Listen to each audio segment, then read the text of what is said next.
You guys are probably pretty tired, right? Well, you should be. Go on home. Get a nice hot bath. Rest up 15 minutes. Then get your asses back in gear.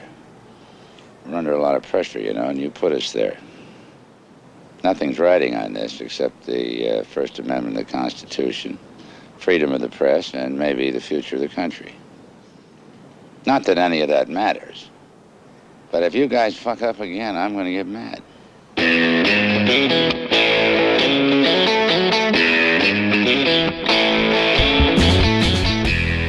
Hello and welcome once again to the Cine-Files, where each week we enter the world of a great film. We explore its themes, the history, the filmmaking, and the influence it has on us today. My name is Steve Morris. I'm a filmmaker and directing instructor in Los Angeles, California. Hey everyone, my name is John Roca. I'm a voiceover artist, actor, and host of shows here in Los Angeles as well. And of course, the host of Outlaw Nation podcast, if you've been listening to it by now. And we are welcoming to the Cine-Files a guest who I think I have mentioned more on this show than any other person. Maybe close to your son. I would yes, say that's right. Rivals. That's right. Many because times you mentioned I've talked about raising my son. You I've have talked about this person numerous times. I've talked about how we met. Yes. I've talked about whether or not I would tolerate someone rubbing her feet. Yes. And I've also talked about her profession, which is a casting director. Yes. Because we are welcoming today my wife, Karen P. Morris. Yes. Thank you. Thank you. Always have to have the P. Who? How long have you been a casting director? How long have you been working in casting? 14 years now. Wow. 14 years. Crazy. Yeah, I just looked it up like 2 days ago. And what kind of stuff do you cast? I say, already knowing the answer to the question. You're so great at this. It's amazing to watch you work. This is professional podcast hosting, ladies and gentlemen. So suave. That's how he won me over. Basically, mostly television, occasionally films here and there. But I do like working in TV. It's I think a really fun medium, especially right now. And you've worked with a bunch of casting directors, right? Whole bunch of different casting directors. Can you name some of them that you'd like to talk about? Richard Hicks and David Rubin, Ronnie Yeskel, Jamie Rudofsky, Right. who's one of my best friends in the whole wide world and my favorite person to work with. Right. All sorts of great people. Yeah. So. And what drew you to casting? Well, it was funny. I actually was working in film accounting for about 10 years, and I hated it. And one day I was just bemoaning my fate to a casting director who had come in to ask me for some help on filling out a petty cash envelope, and I kind of told her how miserable I was, and she asked me what my background was, and I told her what it was, and she said, "You should do what I do. You should be a casting director." And I didn't even know what casting directors did at that point. And her name was Diane Crittenden. She doesn't work in the business anymore, but she was an amazing lady. And so she got me started doing it, and I just started transitioning. Wow. So. Well, and the thing I think that, we talked about casting on this show before, but the thing I think people don't always understand is that there are these people out there who are passionate advocates of actors, because you come to Hollywood or New York and, there's like a 90-something% unemployment rate among actors, and it's very easy to get lost and it's very difficult to get found.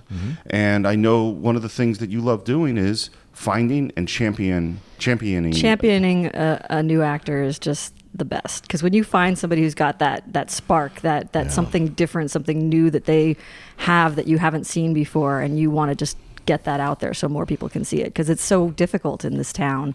There's so many people trying to do it, and so getting the chance to help someone and shepherd them through that is just it's wonderful. It's the best part of my job, honestly. Right. Lynn Stallmaster says that in the Casting By Yeah, documentary. if anybody wants that. to find out more about what casting directors do, the film Casting By is an amazing film, and it tells a lot of the details about what it is that we do, which most people, including myself, like I said before I started doing it, don't really understand what we do, and a lot of people still don't understand what we do. And oh my God, it's an amazing film, and it tells you sort of the breakdown from the studio system into the current way that we do things, and it shows you all the amazing actors that we probably never would have had become movie stars if these two people hadn't kind of done what they did. And it's fought for them. And all these interesting looking, not pretty New York based actors who were more Broadway type people. And they just found these people that had these edges to them and these multifaceted levels. And it's just, I should watch it on like an annual basis because it just inspires me every time I do. Yeah. And speaking of great casts, the movie we're going to talk about today has a phenomenal cast, and that movie is All the President's Men. Yeah. And I think you first brought up that we should do it. Yes. Because we're looking, this is not a political podcast. It is not. There's a podcast where we want to talk about movies. Sure. But movies talk about the world. Yeah. And sometimes there's a movie that this is the movie we need to talk about right now. And so, Karen, how did you first come to All the President's Men? It's funny because I listened to your show. Obviously, I've been thinking about that the last couple of days, and I honestly can't remember when I first saw it. Oh, wow. I literally believe that this film has always been in my consciousness. Like, my father was a political guy. He was always into politics. He wanted to be obsessively political. Yeah, well, much more in later years, obsessively political. But definitely, he's always been into that, and he's also always been a bit of a writer. And this movie spoke to him on some deep personal level. And I honestly think it was always just, if it was on in my house. Yeah. Like, it was just one of those things where I don't even know if the first time I saw it, it probably wasn't through the whole way. It was probably catching it some way. This is one of those movies that in my childhood, I really don't know when I ever saw it from beginning to end the first time. I just would, if it was 5 minutes in, I would start it and I would watch it to the end. If it was 5 minutes before the end, I would start it and I would watch it to the end. If I could only watch 20 minutes in the middle of it, that's what I would do. And it was just one of those movies that I just watched over and over and over again. And you got kind of obsessed with it and obsessed with Oh yeah, obsessed with it. It made me want to be a journalist for a long time. Not something I'm so enamored with these days because I feel like journalism's changed a lot. But when I was a kid, it definitely made me want to be a journalist. I read John J. Sirica's book to set the record straight, which was all about the Watergate trial. And I was reading a little bit about him last night, and he's just a fascinating guy. I kind of went deep. Yeah, and if you want to go deep, there are literally dozens of books available from our good friends at Audible, including All the President's Men by Woodward and Bernstein. All you have to do is go to audibletrial.com/the Cine-Files with no dash, and you'll get a free book, a 30-day trial membership, and access to their huge library, over 180,000 books of all sorts of genres, not just politics. And as a person who's used Audible for over a decade with a giant library myself, I'm telling you, there is nothing better than having a great book with you everywhere you go. At the gym, sitting in traffic, doing dishes, doing gardening, escaping your life, which is what I sort of use it for. I'm a huge fan of audible.com, and you should be too. That's audibletrial.com/the Cine-Files. Go get your free book now. And now that I've finished doing our shameless plug, John, what about you? How'd you first come to Well, for me, I grew up in D.C., so I became a political junkie. It doesn't mean like everybody who grows up in D.C. is, but for me, I always had an affinity for it, even as a young child. So for me, this film came into my consciousness probably in my teen years when they, like I've talked about on the show many times, WDCA 20 or Metro Media 5 in DC would show films in the afternoons, on Saturday afternoon and Sunday afternoon. So when I started to develop a affinity for films, I would sit all afternoon and watch films back to back to back. And so that's awesome. That was my life for a long time. I mean, I'd go out and play football, whatever, and I wasn't a shut-in or anything. But on Saturdays, that was my day to sit and watch TV. And I remember stumbling upon this one Sunday. I didn't know what it was about. I think it was 14 or 15 years old. And I was coming into my understanding of film, and I was just engrossed in this because it is not a typical film. There's not a protagonist, antagonist, love story. This is a straight film from beginning to end, documenting what Woodward and Bernstein went through and their travails, their losses, their wins, all of it through this whole process. And it's an incredible cast, just incredible cast.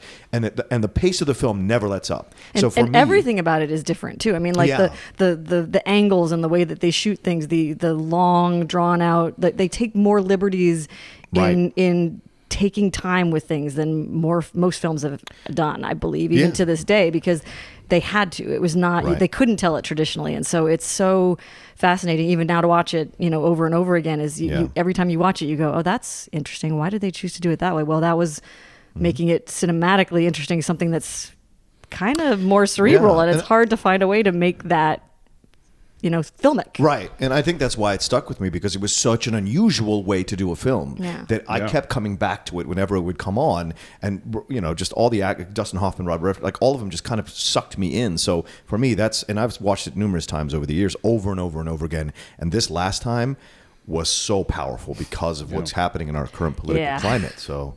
Yeah, for me, as the oldest one in the room, I have a vague memory of Watergate. Like, I have a vague memory of my parents were watching this thing and talking about this thing. I'm born in 68, so 74, I'm like 6. And I, like you, Karen, I don't really remember when I first saw the film, but I certainly remember maybe in high school watching it again and going, oh, wow. And then as I got more and more interested in both politics and filmmaking, because I was a political science. I have a degree in political science, and as well as theater, and then I went off to film school, and both of those things come together in this amazing way in this film.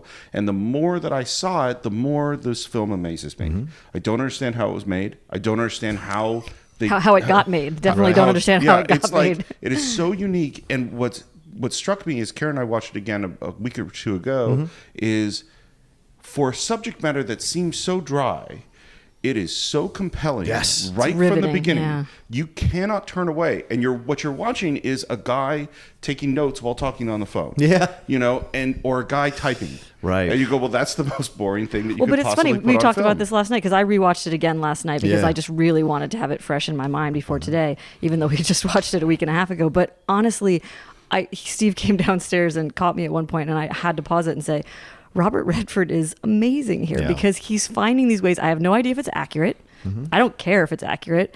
It's beautiful. When he's on the phone at the beginning, just getting into it, he has this giddiness whenever someone hangs up on him or whenever someone says something unbelievable. And he's like a little kid discovering this massive, wonderful thing for the first time. And like I said, I have no idea if that's true for what Woodward was feeling when he was going through it. But filmically, as an actor choice, I just love it because it just makes you love Redford even more. It makes you fall in love with that character that he's playing and really get on his side and want him to succeed and get the story. Yeah, and it gives him a level because people make a big deal about the fact that he's only been there 9 months. Exactly. Right? And so it gives the fact that he's getting hung up on to him is a badge of honor. Right. Because back then, it used to matter in well, journalism to and get it hung shows up on. like the reason he is still there after 9 months and the reason he should stay there is because he cares. He's tenacious. He wants to find out what the story is. And he's enjoying the process as scary and crazy as it is. Well, let's get a little bit of backstory. So for those of you who are maybe younger listeners and don't know much about Watergate, I'm going to give you the world's fastest explanation. Well, I got to hear this. Which is that in 1972, Richard Nixon is running for re-election. Yes. There is a break-in to the Democratic headquarters in the Watergate building, which is why anytime there's a scandal now, we call it a gate. Something gate. There's a million different gates. Well, it all comes from this one break-in. And which is in D.C. In D.C. The Watergate Hotel in D.C. The Watergate. Very interesting looking building, too. And it's covered a little bit on the national news, and then all the national news drops it. But these two reporters on the Washington Post, Bob Woodward and Carl Bernstein, continue on the story and begin to discover that this robbery is connected to first the committee to re-elect the president, and more little things have been done, and that there's a secret slush fund. And the question becomes, well, how high up in our government did knowledge of this go? Yeah. Was it just these ex-CIA guys? Did it go up to important assistants? Did it go all the way to the Attorney General until finally, even after Richard Nixon was elected, it is discovered that it goes all the way to the president, and in 1974, Richard Nixon resigns. And none of that would have happened, probably, without these two very young, unknown reporters at the Washington Post. Tenaciously following a story. So this, against the better judgment of most of the people around them. So this is a story that these two guys literally change history. This is a huge a thing. I won't say what the biggest moment in American politics is, but this is in that list. It's one of the most important. One of the funny things I like about it is that, think about, a lot of, most people have heard of Walter Cronkite. Most people have heard of journalists that are television journalists. How many print journalists can most people name? Not nowadays, probably not many, but I'm sure back in the 70s you had print journalists. But I mean, to think that nowadays a lot of people still know who Woodward and Bernstein are. No, absolutely. And it's Yeah, that's But it's a dying uncommon. breed. It's It a is dying definitely breed. a dying breed. So, strangely enough, none of this happens without Robert Redford. This is, and it's really interesting with this film, is that at the very beginning it says film by Alan J. Pakula, who's the director. That's normal, and Robert Redford. That I can't think of another movie where the film by credit is shared with an actor in this way. And I think it was actually Redford's name first. Is Redford first? He might You be watched first. it last night. I watched it last night. I want to say his name might be on top of. And that is deserved Yeah. because this movie doesn't. Not only does this movie not happen without Redford, but the whole way this story is thought of doesn't happen. It happens differently without Redford. Redford is working on a film called The Candidate, which is a really interesting film. Good film. And he first starts hearing about this Watergate break-in, and he becomes an obsessive follower of Woodward and Bernstein. He decides he wants to do a movie of it before Nixon resigns. So this is like 73, like a year after this happens. And he starts writing to and calling and trying to get in touch with Woodward and Bernstein. Woodward, not surprisingly for his character, has no interest in talking to Redford. He's like, why would I talk to Hollywood? You know, we're busy on this story. Yeah. He is a business guy. And we'll talk more about Woodward as we go. But finally, he gets a meeting with them. And at this point, the story has been so big that Woodward and Bernstein are starting to figure out how we're going to write the book. And the book that they're going to write is the story of Watergate, of the break-in, in which they do not play a part. They're just going to tell the beginning to end. Finally, Redford convinces them to take a meeting with him, and he sits down, and he's the one to convince them to tell their story. To tell it with them, which they were very resistant to. And eventually he convinces them that the way to tell it is to tell it as a detective story. And to tell the detective story, you got to have the detectives. Right. And from that point, he's helping them with the book, All the President's Men, while at the same time getting ready to start on the movie, and that's when Nixon resigns.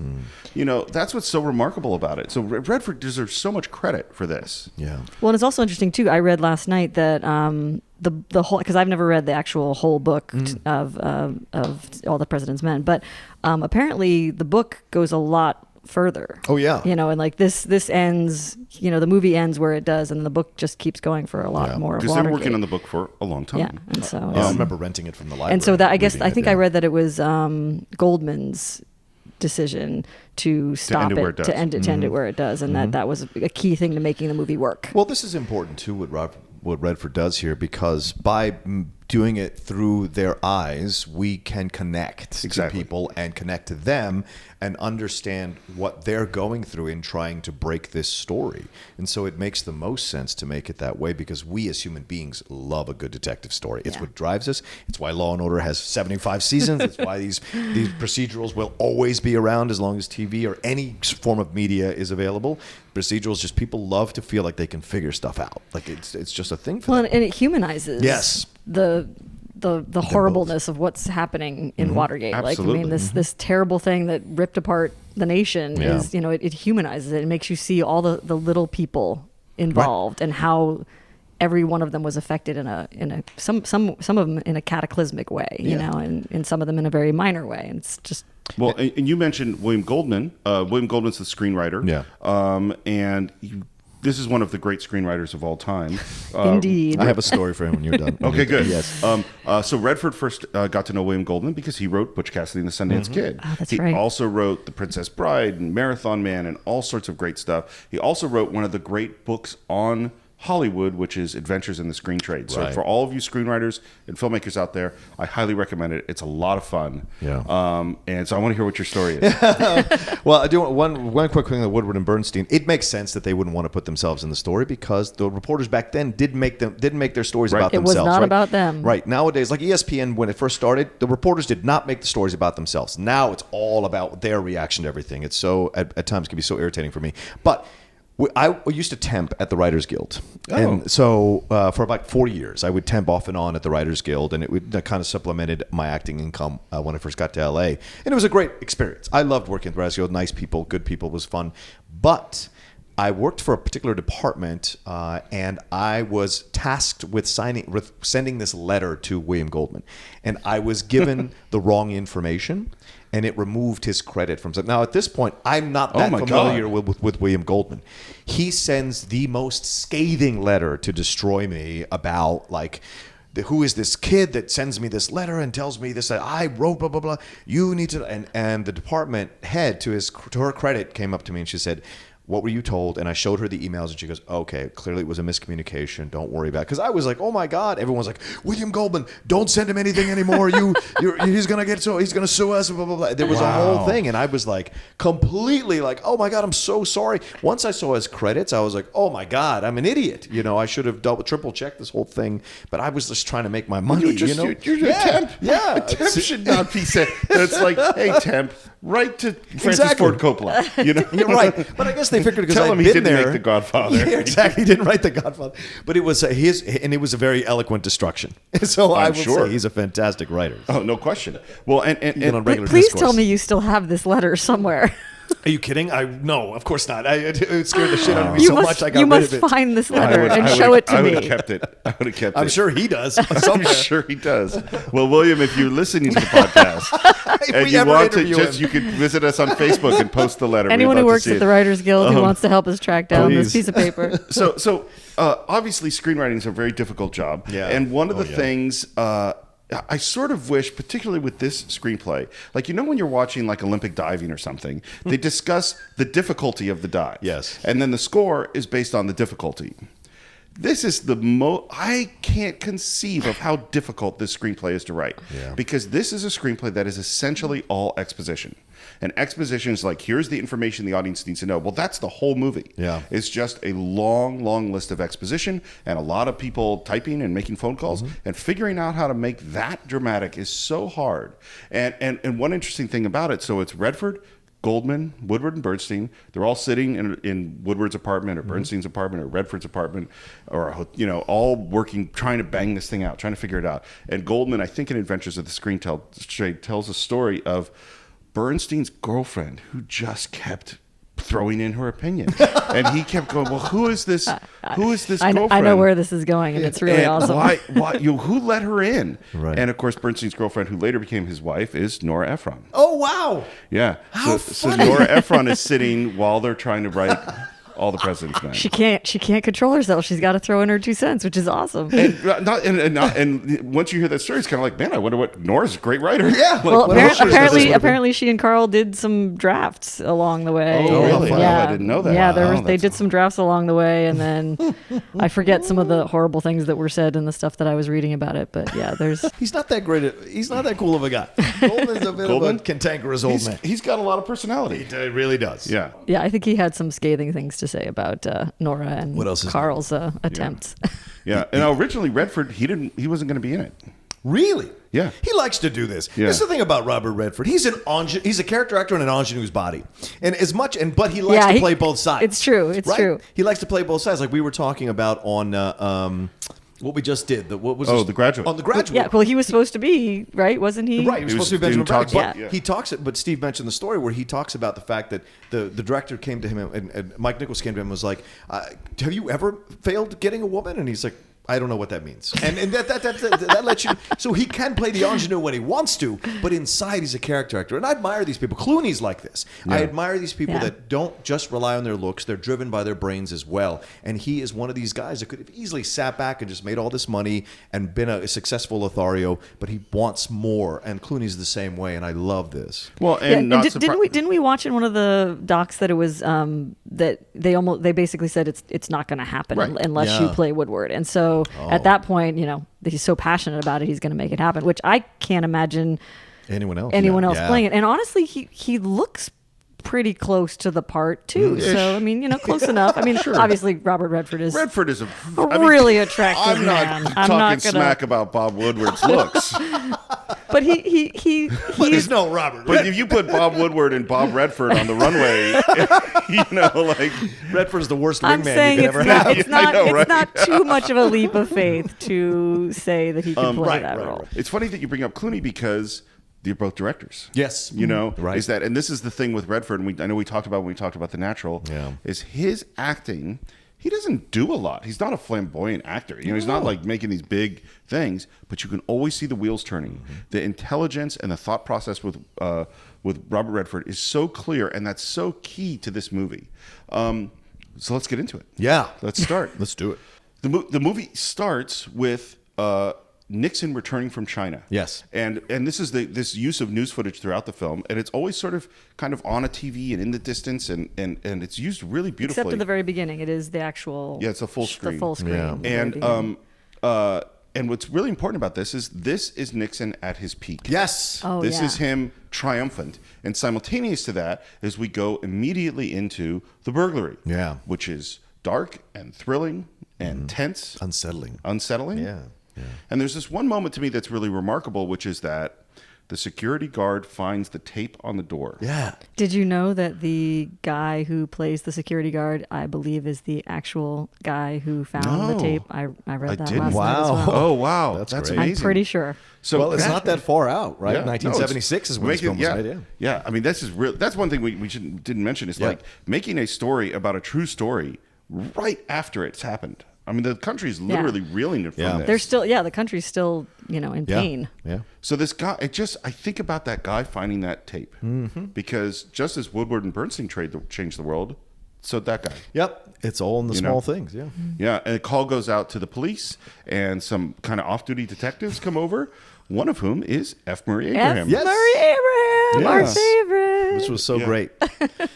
And one of the bank robbers is Dominic Cayanesi, who is Uncle Junior in The Sopranos. Oh. He's the one that plays the Latino guy. Oh, yeah. wow. When they say his name, yeah. This is what the mind fuck is about this situation, right? Because Nixon had survived the Vietnam stuff, the movements, he had all this kind of things that had happened to him during his first term, right? During the 4 years of his first term. And because of what he'd done with China and the stuff with Russia, like he was reestablishing himself. He gave voice to the silent majority, quote unquote, which is what he used to defend himself. And then he does this incredibly stupid, unnecessary break-in because of his Unnecessary. paranoia. Unnecessary, he too. destroyed That's the McGovern. crazy thing, It yeah. was so unnecessary. It was overkill. But he did this because he was so paranoid about wanting to be accepted as a legitimate political president. And unfortunately, it completely scorched him to death, his legacy to death. The more I learn about presidents, and like right now in the middle of these giant 5-book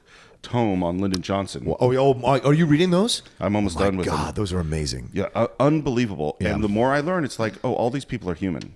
Like they're all complicated and difficult and flawed. That's why they're all full of gray hairs when they get out of there, because it's such an incredibly difficult job. Yeah.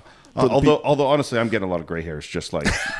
Well, sitting through Trump, I get gray hairs too. Well, and I think Nixon gave himself extra gray hairs Yes. with his A lot of little paranoia. paranoia psychosis. So after the break-in, we go to the Washington Post. Yes. And we meet some of our guys working there, like Jack Warden and Martin Balsam. Yeah. And these are guys we talked about in 12 Angry Men. Yeah. I mean, this So is good. great casting. So good. Great old Hollywood actors, character actors, to really establish and put an anchor in the film. Yeah. Because people forget, Hoffman and Redford were still just starting out as actors, still just starting out as established names. And so these guys, there was great. It's what you do. You got your stars, you got your role players. Those guys are role players that really elevate the movie. Yeah, and they're just all so fascinating. Yeah. I mean, their faces are wonderful. Their voices, their gruffness. I mean, they feel like they belong in that In a that newspaper. newsroom. Yeah, They old school they newspaper really guys. bring some gravitas Yes. and honesty and sort of truth to what they're trying to portray. Yeah.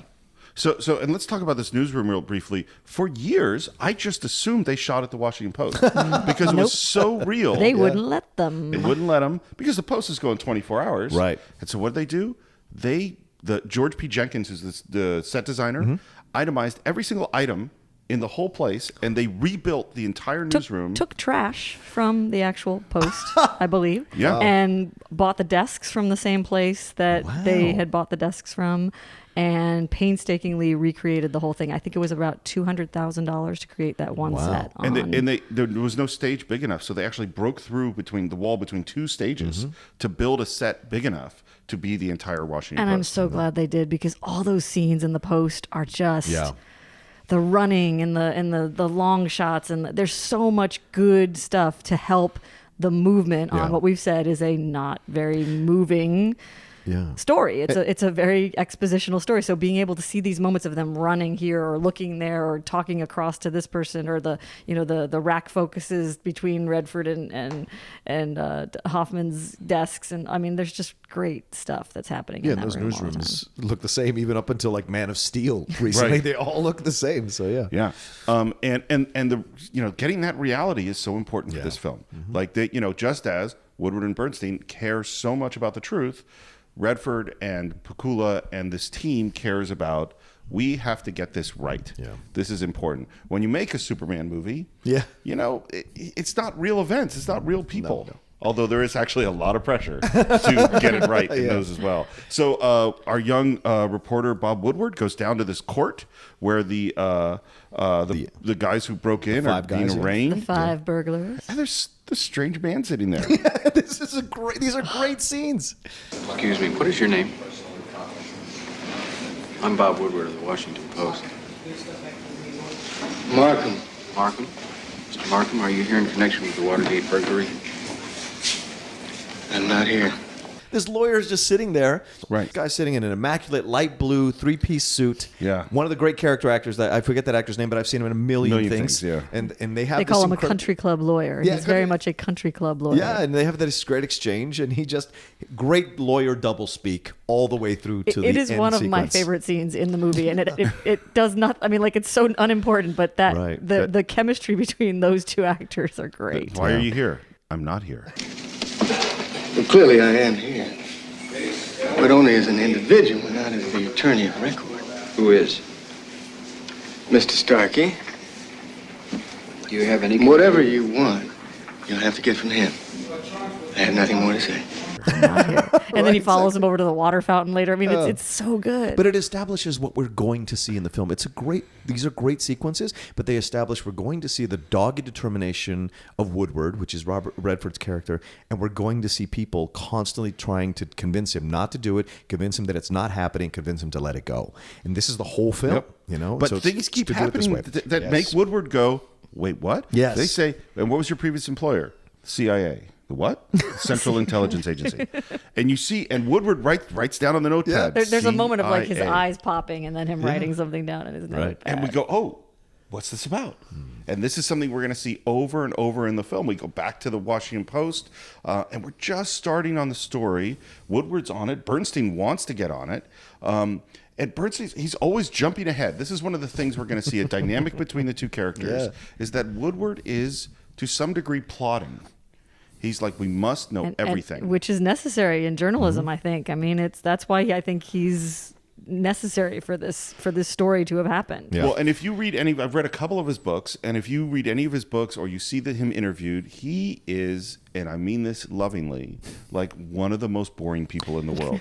And he can be cantankerous as well. I've seen him on the CNN and other things interviewed at times, and it's like, He's just like, this is the truth. Right. And if someone tries to get him to say something that he doesn't know, he's like, I can't comment on that. Yeah. I know nothing. Well, there's several times in the movie where they do the thing of like, well, if you woke up in the morning and there's snow on the ground, then you can deduce that it snowed last night, which I guess is true. But then there's another one where he's like, well, if a guy asks me for for an address, is he stalking me or is he lost? Right. I mean, like it's all about perception, and Woodward's perception is very, very specifically his, and Bernstein's is very and this is what's specifically so his. important about this film, and why I think all of us wanted to talk about right now, is this is a movie about finding the truth. Yeah. What is the truth? What can we really know for certain?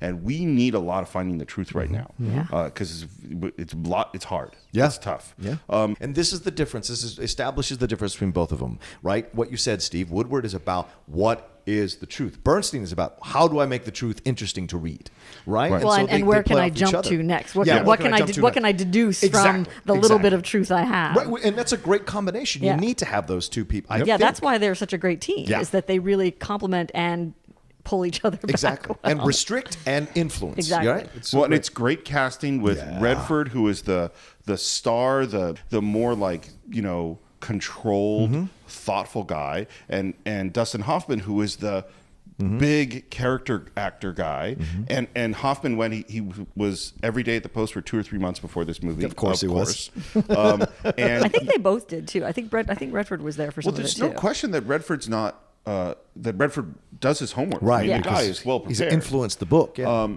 But you could see Bernstein constantly wanting to leap ahead, and that dynamic is really exciting to watch. And it's interesting too. Like Woodward and Bernstein, they didn't particularly like each other. I'm not surprised. Yeah. But they did some of the greatest work in the history of journalism together. Honestly, it's probably better that they didn't really like each other because they probably gave each other a harder time and about this stuff because they were not mincing words. Listen, Matt Nost and I don't always get along on the Top 10 show, but we work really, really well together when the mic's turned on. So, it's just how it works. Sometimes you find the right people that you vibe with and you can create some great stuff. And they really did. And it's no surprise because Woodward is like, no, we need to understand the steps to this. And Bernstein's like, no, we need to go. Bernstein's like, we know it's so-and-so. He's like, we think it's so-and-so. Exactly. No, we know it's, no, we think. Woodward starts making his first phone calls. He's calling the White House, and we're starting to hear about this name Howard Hunt. And does Mr. Hunt know about this Watergate break-in, and is there a connection? And here's the name of Charles Colson, and then he goes to Jack Warden and says, "Who is Charles Colson?" This is just such a great scene. Who's Charles Colson?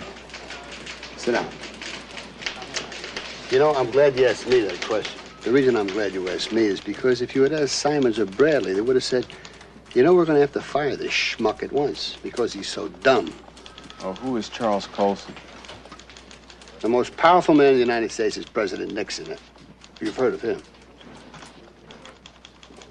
Charles Colson is special counsel to the president. There's a cartoon on his wall.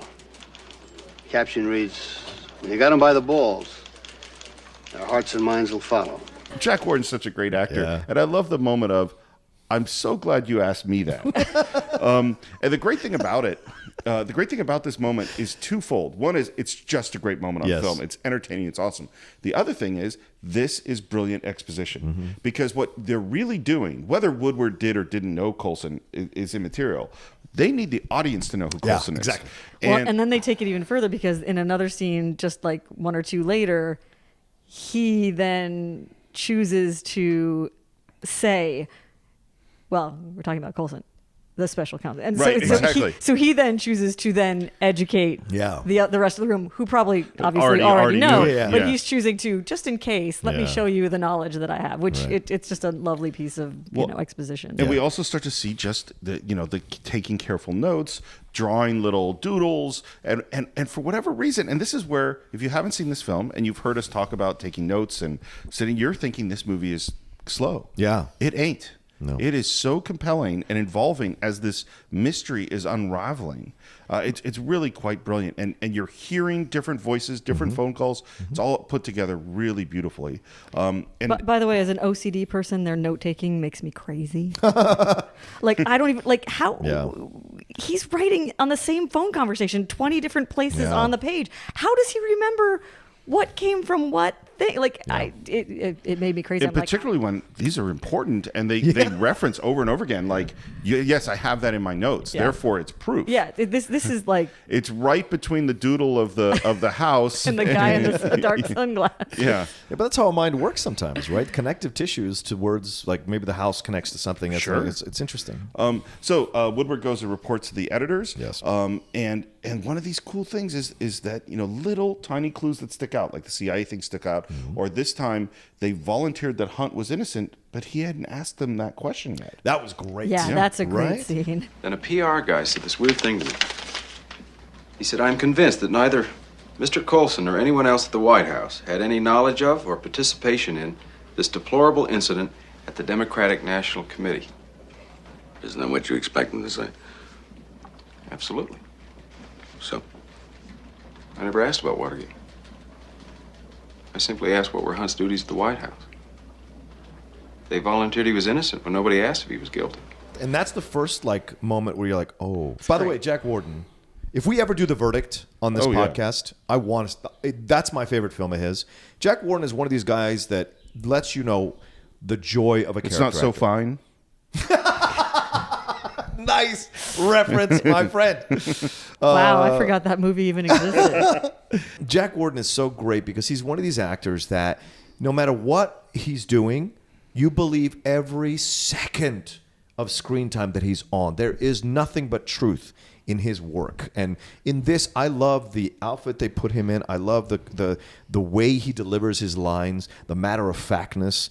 And it's such a. And when he goes against Balsam, he says, like, "Remember when we were hungry? Yeah. Remember when we could, like, you've got to create space here." He's and such a Balsam is another working one. man's like Right. advocate. It's just everything about him is Right, just and Balsam always does a great job of conveying a little bit more intelligent than the people around him, but yet subject to his own proclivities, right? We see that in Psycho, we see that in numerous Right, films. In right. 12 Angry Men, we see that in numerous films where Balsam is there and does this kind of stuff. So they're in their own way, they're a great team like Woodward and Bernstein bouncing off each other until Ben Bradley shows up. Well, and this goes back to what we talked, with casting, is that it's not just I need to find a great actor, and if I find a great actor, I can fit them in the role.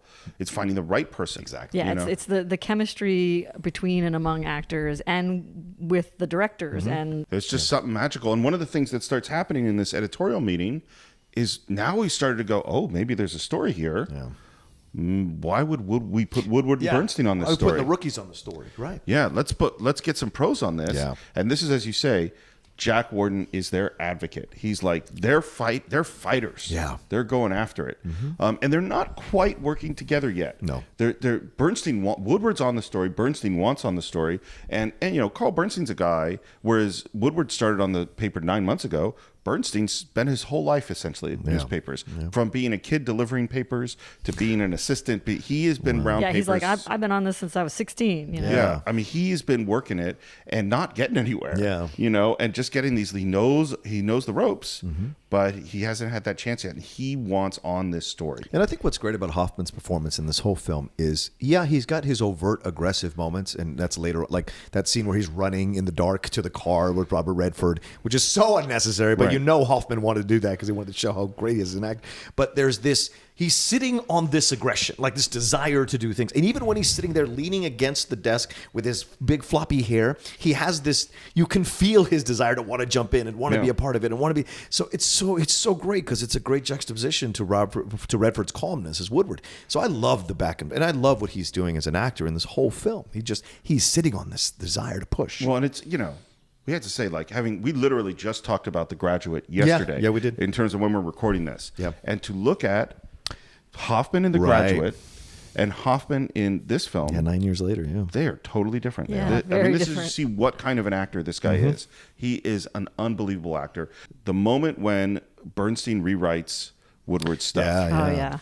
Like he is grabbing Woodward's things and punching it up, right? Yep. And when you see this, Woodward is like, "What the fuck is going on? Like, what are you?" And he tests him. Like it's almost like he's letting a little bit of like food on the ground to catch the animal in the trap, right? He drop something else off and see what he does, and then finally he confronts him. Like, "What are you doing?"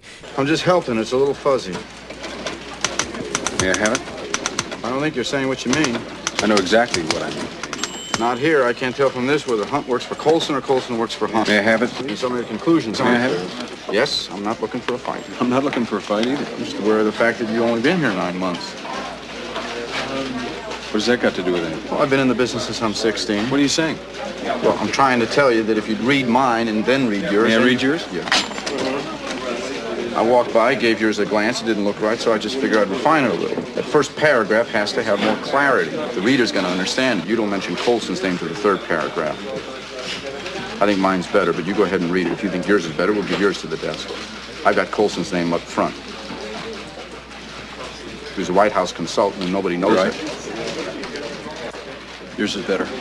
It's so key to the characters is that Bernstein teaches Woodward something about writing, and Woodward accepts it. Is willing to learn. Yes. Yes. Well, and it's also interesting too because Woodward is almost testing Bernstein early on. Like he puts the page down and doesn't know anything's happening, and then he Right. sees something and he's like, "What just happened here?" And so he puts another page down and he starts to watch more closely. Like he's doing investigative journalism The Woodward thing, on his. He's being That's a great Woodward. point, Karen, yeah. He's doing Woodward, And then of course Bernstein does Bernstein, and so Right. it's so great because that's like a perfect encapsulation of their two characters in that one scene. We have to know, like, Woodward is a Midwestern WASP conservative Republican. I love when he admits that he's voted- Republican, and when Bernstein's face this is guy like, voted "What?" for Nixon, and Bernstein Yeah. is a liberal, radical, Right.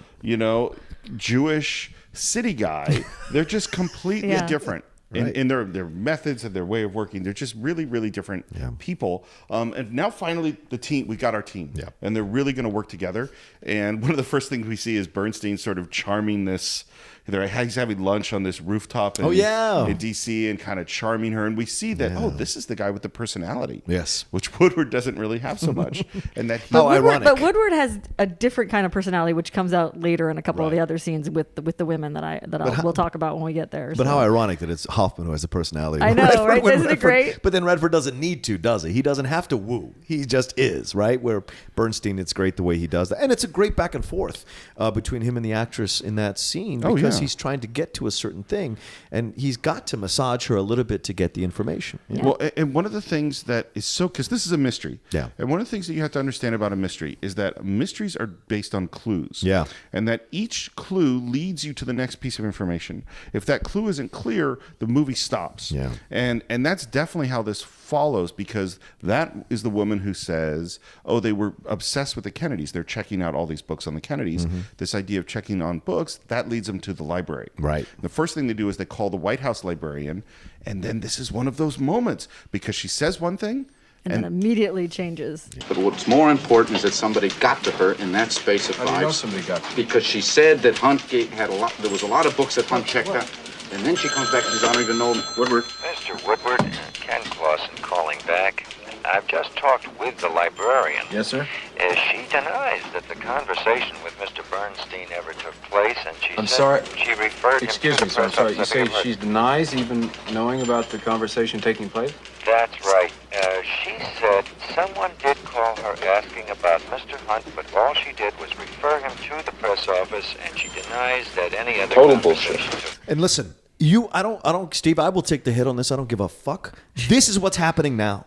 This is what's happening now. What we see, the doublespeak going on about this Russia situation with Trump. We see it. Flynn just accepted money. They just found that out. Like, this stuff is happening right fucking now, and people need to understand that it's happening now. Watch this movie and see that. Open your mind, no matter how you feel or which way you voted. Open your mind and see. Redford is a Republican, but he knows he seeks the truth because it's our country is at stake, and that's why this movie, it's still in those moments had just resonated with me even more powerfully this time around watching it, because I'm actually seeing it happen on my TV screens all over again. Well, and what I'd say is, regardless of your politics, you should be interested in the truth. Yes.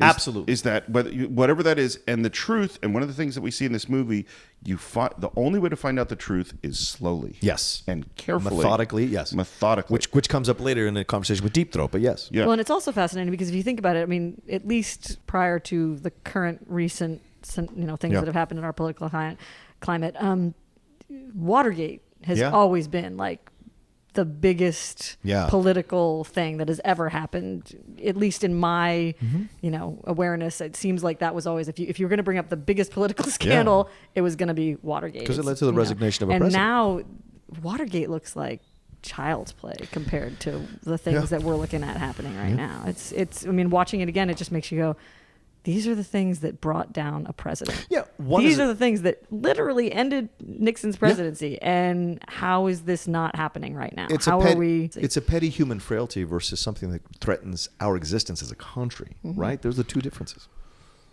Oh, that's a lot. Okay, let's move on. So as I said, I'll take the hit. Steve is safe here. Steve is great. I'll take the hit. You can yell at me. But when we get to the end of this podcast, I have some stuff I'm going to say great. too. Awesome.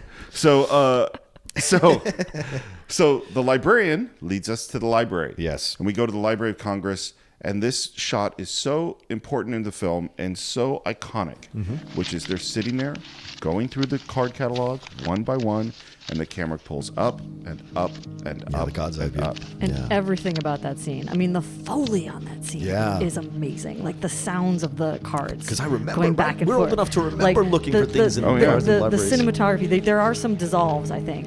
Yeah, they wanted to do it all as one move, but they couldn't. But I mean, technically it's just, couldn't make it happen. everything about it. And it's like, there's nothing happening in this shot. There's literally nothing happening except them going through the cards. And it is one of my favorite shots in the whole movie. And every time I think of the movie, that is one of the clearest visuals that pops into my head, is that the circles upon the circles upon the circles and the pullback. And it's just and I think, I'm not positive, is that the first place that music comes in? Yeah, I think it's the first music cue. It's the first music cue, which is perfect Yeah. because it's using it to sort of evoke the time spent and give you some of the feelings about what are we getting into Right. here, and it's just the music is so good in that moment, and it's just it's great. Yeah. And it also shows you the conspiracy. You can only go so deep, right? That you can't have everybody on your side in a conspiracy. They went just a few levels lower than the library, and they found this guy who's like, "You want everything? Okay, you may not want it, but I'll give it to you. Right? I got it. I'll give it to you." And that's what happens. They're not thinking further all the way down. And the It's sad really thing hard to about keep that a is- big secret. Yeah, And exactly. the sad thing about that is you really want them to find a card, and Yeah, they don't find they don't. anything. Right. You're like, you found the mother lode, but nothing's there. That's why he said, damn it. You don't want to look. But this is what's so important about this shot is that and I know I said this on the podcast before, but with a lot of my students, they're so excited to do the cool shot. And the reason they want to do a cool shot is because they want to do a cool shot. Right. And what they don't understand is that a shot like this, or going into the Copacabana or Goodfellas, or the opening of Touch of Evil, or whatever it is, those shots are specifically chosen not just because they're cool, although they are, but because they tell the story. Yeah, they've got to be and motivated. This shot is a needle in a haystack. Yeah. This shot says the boring, plodding, meticulous nature of the work, the hopelessness of it, the discipline of it, the time-consumingness of it. That's what this shot's about. It is an amazing shot. Right. But what's really amazing about it is how it tells the story. Yeah, like the conveying of what it's all about. Yeah. I love how so many people get into those kinds of things, reporter or cop or detective, or ER, and they're like, it's not how it is on TV. They make a real cool point. You don't solve cases in like 2 weeks. It really takes a long time. And so, people get like into this line of work and they're like, oh man, this isn't what I thought it was going to be. Well, this is one of the that's what's challenges great of about this this film film. that's so amazing is how do I show you how boring and hard this work is and make it not boring? And not bore you while I'm doing And it. this movie's amazing at doing it. Yeah. So we go back to the Washington Post, and now we get to meet Ben Bradley. Yeah. So good. Jason Robards. He's one of my all-time favorite actors. Yeah, he's amazing in everything that he does, but I love him in this. And again, from watching some of the documentaries, he's great casting because he really looks like him too. Yeah, he does. He really does. I mean, it's good. And this is a really important figure in the United States. The editor of the Washington Post at this key time, this is a really important guy. I remember I used to manage bookstores, and one of the first things when I became a manager of bookstore, assistant manager of bookstore, was getting Ben Bradley's biography and reading it. Oh, I've never read it. It's a fantastic biography. It's so engrossing from beginning to end.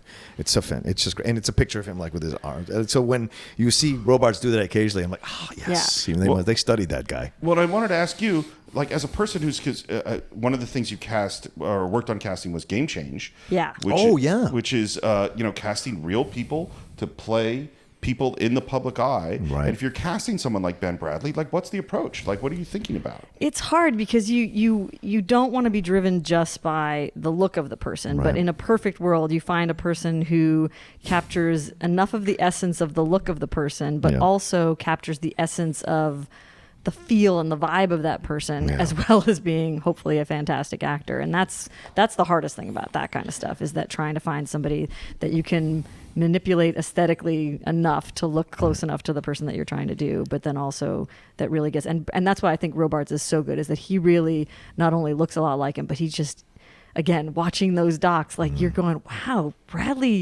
either Bradley did some real good study of this guy, or he's just got something about that's very similar to this guy. And who's the casting director? No, I can't remember. So the the name. casting director's name is Alan Shane, and I have a lot of respect for that man, because I think this is just a fantastic cast. And all real around, quick, so. Game Change was the film about Sarah Palin and her rise to power with McCain and all that. So you guys should watch it if you haven't. Yeah, that was You all David did a Rubin great and job Richard on that. Hicks were the casting directors on that, and I was the associate on that, and it was so much fun to do that movie. That was one of the best experiences I've had of working on especially, it was a pretty high profile thing too. You cast Julianne Moore and Ed Harris, and there were a lot of ton. amazing. Yeah, Woody Harrelson.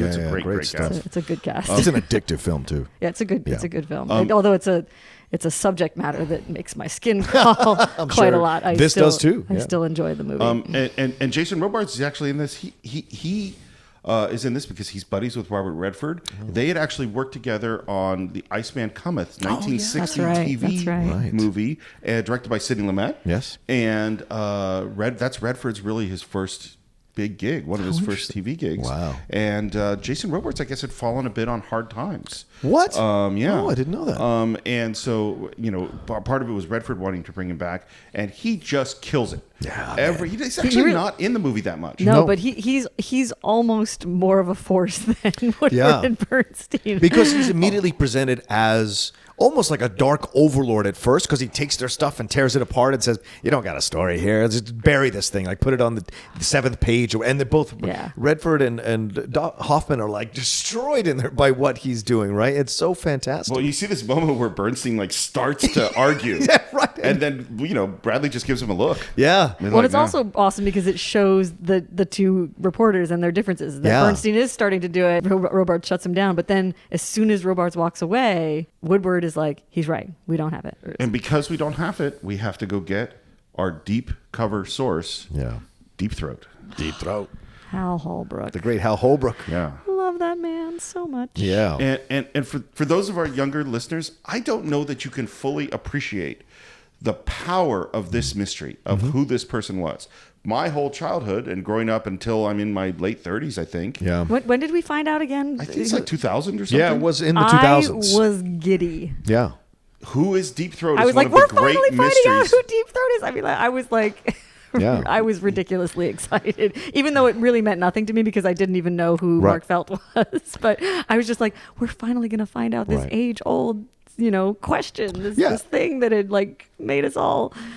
Yeah, crazy. Yeah, and like crazy. you said, Steve, like we didn't know what Deep Throat was. Like this was the first presentation of it, I think, in the film. Like there was this idea of Deep Throat, now we see a possible face what this whole idea would have been like, And so if you've seen the film, you're listening to us, and you've seen the film. This was a huge deal for those of us of a certain age for decades. Yeah. Yeah, I mean, along with the Kennedy assassination and a couple other things, there's not a lot of mysteries that have so captivated human consciousness. Yeah, and this one we actually got an answer to. We got an answer. It's Mark Felt, who was a high-level member of the FBI. Right. And he had met Woodward, I think, when Woodward was in the Navy, and they had become sort of friends. Right. And Felt had served under J. Edgar Hoover and was very frustrated under him. And there's this mix. There's this mix of, in his motivations of why he did it, of genuine, real patriotism and some sour grapes. Yeah. Like he was a little pissed off about some stuff. And this is the thing, because it's not like we don't have whistleblowers today, and whistleblowers today, just as then, cause this very, very complicated set of feelings, which is, on the one hand, you have betrayed your oath. You are breaking the rules, and that there are more important things way above you that you maybe can't understand. And how can you do this? Yeah. And you're a traitor. And on the other hand, we need to know this information, and you're a patriot and a hero. Right. And we see this with Snowden. We see this, see this kind of debate happening. Chelsea Manning is that, but at the time of this movie, we don't know who this guy is. Right. It's just this guy in a parking lot. And he is a cagey person. To say the least. Yeah. Forget the myths that the media has created about the White House. The truth is, these are not very bright guys, and things got out of hand. Supposedly he's got a lawyer with $25,000 in a brown paper bag. Follow the money. What do you mean? Oh, I can't tell you that. But you could tell me that. No, I have to do this my way. You tell me what you know, and I'll confirm. I'll keep you in the right direction if I can, but that's all. Well, in the Cloak and Dagger, it's like, well, leave this flag in your flower pot, and I will meet you. Well, and for years, people thought it was Alexander Haig. He was the number one suspect of it, right? Because he'd had issues with the Nixon White House and what have you. So, to find that it's Mark Felt. Well, and when we first see these, the precautions, the flag, changing cars, the parking lot, it seems a little silly. Yeah, we're all like, really? Like, why are we going through all this stuff? By the end of the movie, doesn't seem so silly. Nope. And one thing I want to point out is, so the cinematographer is Gordon Willis, who's the cinematographer of The Godfather. Such a great cinematographer. One of the greats, known as the Prince of Darkness. Yes. Because for some reason... Probably for this movie. And The Godfather. For some reason, he's able to get blacks and to look blacker than any blacks had been on film before. And... which is a hard thing to do, by the way, how in terms of how you manipulate light. Right. And one of the choices that was made thematically is so simple in this film and so great, which is that everywhere that Woodward and Bernstein go is dark. Yeah. Everybody's in shadows. Rooms are never well lit, except the Washington Post. Post. Right. Which is the beacon of truth. Which is the beacon of Which truth. is bright white and primary colors and all this, like the deep blues and reds and yellows that are like punctuating everything in the different rooms are just great. Yeah. And it's just so bright. It's that fluorescent, white, bright, truth can't hide here, And in our conversation with Deep Throat, he says the one key thing, the one piece of advice, follow the money. The money, yeah. And that takes us on the next step of our Although, journey. again, I read something that's not in the book. That was really? made by the movie. Oh. That was a movie thing. Well, it's been the truth ever since. Yeah. People always say follow the money. Yeah. Well, this is the one of the things about fiction made about real subjects is that Shakespeare was really not very accurate at all in his histories. But I know more about the Shakespeare Richard III than I know about the real Richard III. Exactly. Charles Foster Kane is not William Randolph Hearst. They're really different. No. But at certain points the fiction becomes more important than the reality. Yeah, even Gladiator, like Maximus was not a bad emperor at all. No. He really saved his people for quite some time, and he did not die in the arena. No. It's not how he died. That one's not even close. No, it's not even close. And Cinderella Man, Max Baer was not a bad man at all. When he felt incredible guilt of killing those people in the ring, and he was not like trying to kill people or trying to all of that is bullshit that they created to make James Braddock and Russell Crowe's character more sympathetic. Well, and this goes back to something we said before, and we're going to say again, is that the truth is hard to find. Yeah. It's like if you really want to know the truth, you got to work. Don't just be satisfied with something you saw in a movie, right? Or something you read on a website or something like that, or even in a book, even in a book. That always question. You always have to question this stuff. So now we're making phone calls. We're in an empty office, and to follow this money, we find out that there's this list of phone calls, and we're trying to get the records of them. And so Bernstein goes down to Florida, I think it is. Yeah. Yep. And Dade County. And he wants to go meet with this guy, and the secretary does not want to let him in. Yeah. She is awesome. Yeah. I meant to look up her name, but she kills it. Yeah. She's just, talk about taking a moment and just getting everything out of it as an actor.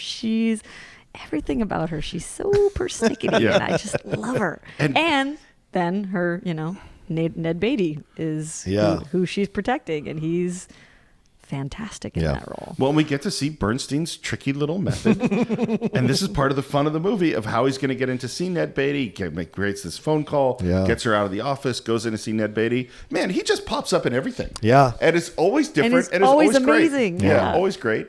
Yeah, so he gets these phone records, and he gets the name Kenneth Dahlberg. Yeah, this is an important. This guy's name is on a check. And so he calls up to Woodward. It says, we got to find out Kenneth Dahlberg in Minnesota or somewhere like that. And you know how you find that name? Phone books. And they recreated those phone books. Oh, wow. For the thing. Yeah, That's they recreated the phone books for the set. And again, if I want to find something out, I say Google. Yes. And I get that information, the idea of just looking through every phone book, book after book after book. Well, it's funny how quickly we forget. I mean, all three of us grew up in an age of card catalogs and no internet. I mean, our foundational educational experiences of writing reports and doing papers when we were they were on typewriters. Yeah. They were card catalogs. They were microfiche. Right. People listening, do you guys even know what microfiche is? I mean, we didn't have the internet. We had to leave our house to research. Today, you can literally stay in your house and find out almost anything. Write a whole paper. Yeah. Yeah, I mean, you could even be on a podcast and not know someone's name, and while in the middle of the podcast, find out the information, and no one would know the difference. That's right. So he's going to make this phone call to Kenneth Dahlberg. This phone call is remarkable. Yeah. It is absolutely remarkable. And it's, again, this is a shot that is not showy, but it is a 6-minute long, all-in-one take shot. Is it 6 minutes? 6 minutes. Wow. Robert Redford believes this is the highlight of his career. Wow. This shot. That's great. It is so difficult. Wow, I wish you had told me that before I rewatched it last night. I would have paid more attention to it's that particular so scene. Difficult technically. Yeah. So first of all, what you'll see is that he's making this phone call in the foreground. And in the background, there's a group of people at the Washington Post, and they're talking, and they're partying, and there's all sorts of things going on. And they're both in focus. And to do this, you use what's called a split diopter, which means that you have one side of the lens that has one focal length, and the other side that has a different focal length. And you'll notice between them, there's this border of blurriness. Yeah. and the camera is doing a slow move, and Redford's doing a slow move, and in order, he has to always be in the right place, and everything has to be timed out over these 6 minutes of exactly where the camera's going to be, what those extras are doing in the background, and where that barrier, that split diopter out of focus section is, or none of this works. Yeah. It's extremely difficult, and although it seems like there's very little going on, Redford's performance is really remarkable. Yeah. He's writing things down, and you can see, again, that thing with Redford, you can see the wheels turning in his mind as he's figuring things out. So amazing shot. Obviously, this is difficult for me. I'm caught in the middle of something, and I don't know what. What do you think it could be? Well, I deal with a lot of important people. People who work for the committee? Hello? For the committee. The committee to re-elect the president? Yes. You see, I raised that money in cash, and I have a winter home in Florida. Is that Miami? Boca Raton. And I didn't want to carry all that cash around. Now, you can understand that. Oh, of course I can. So I had it exchanged for the cashier's check. And how do you think it got into Barker's account?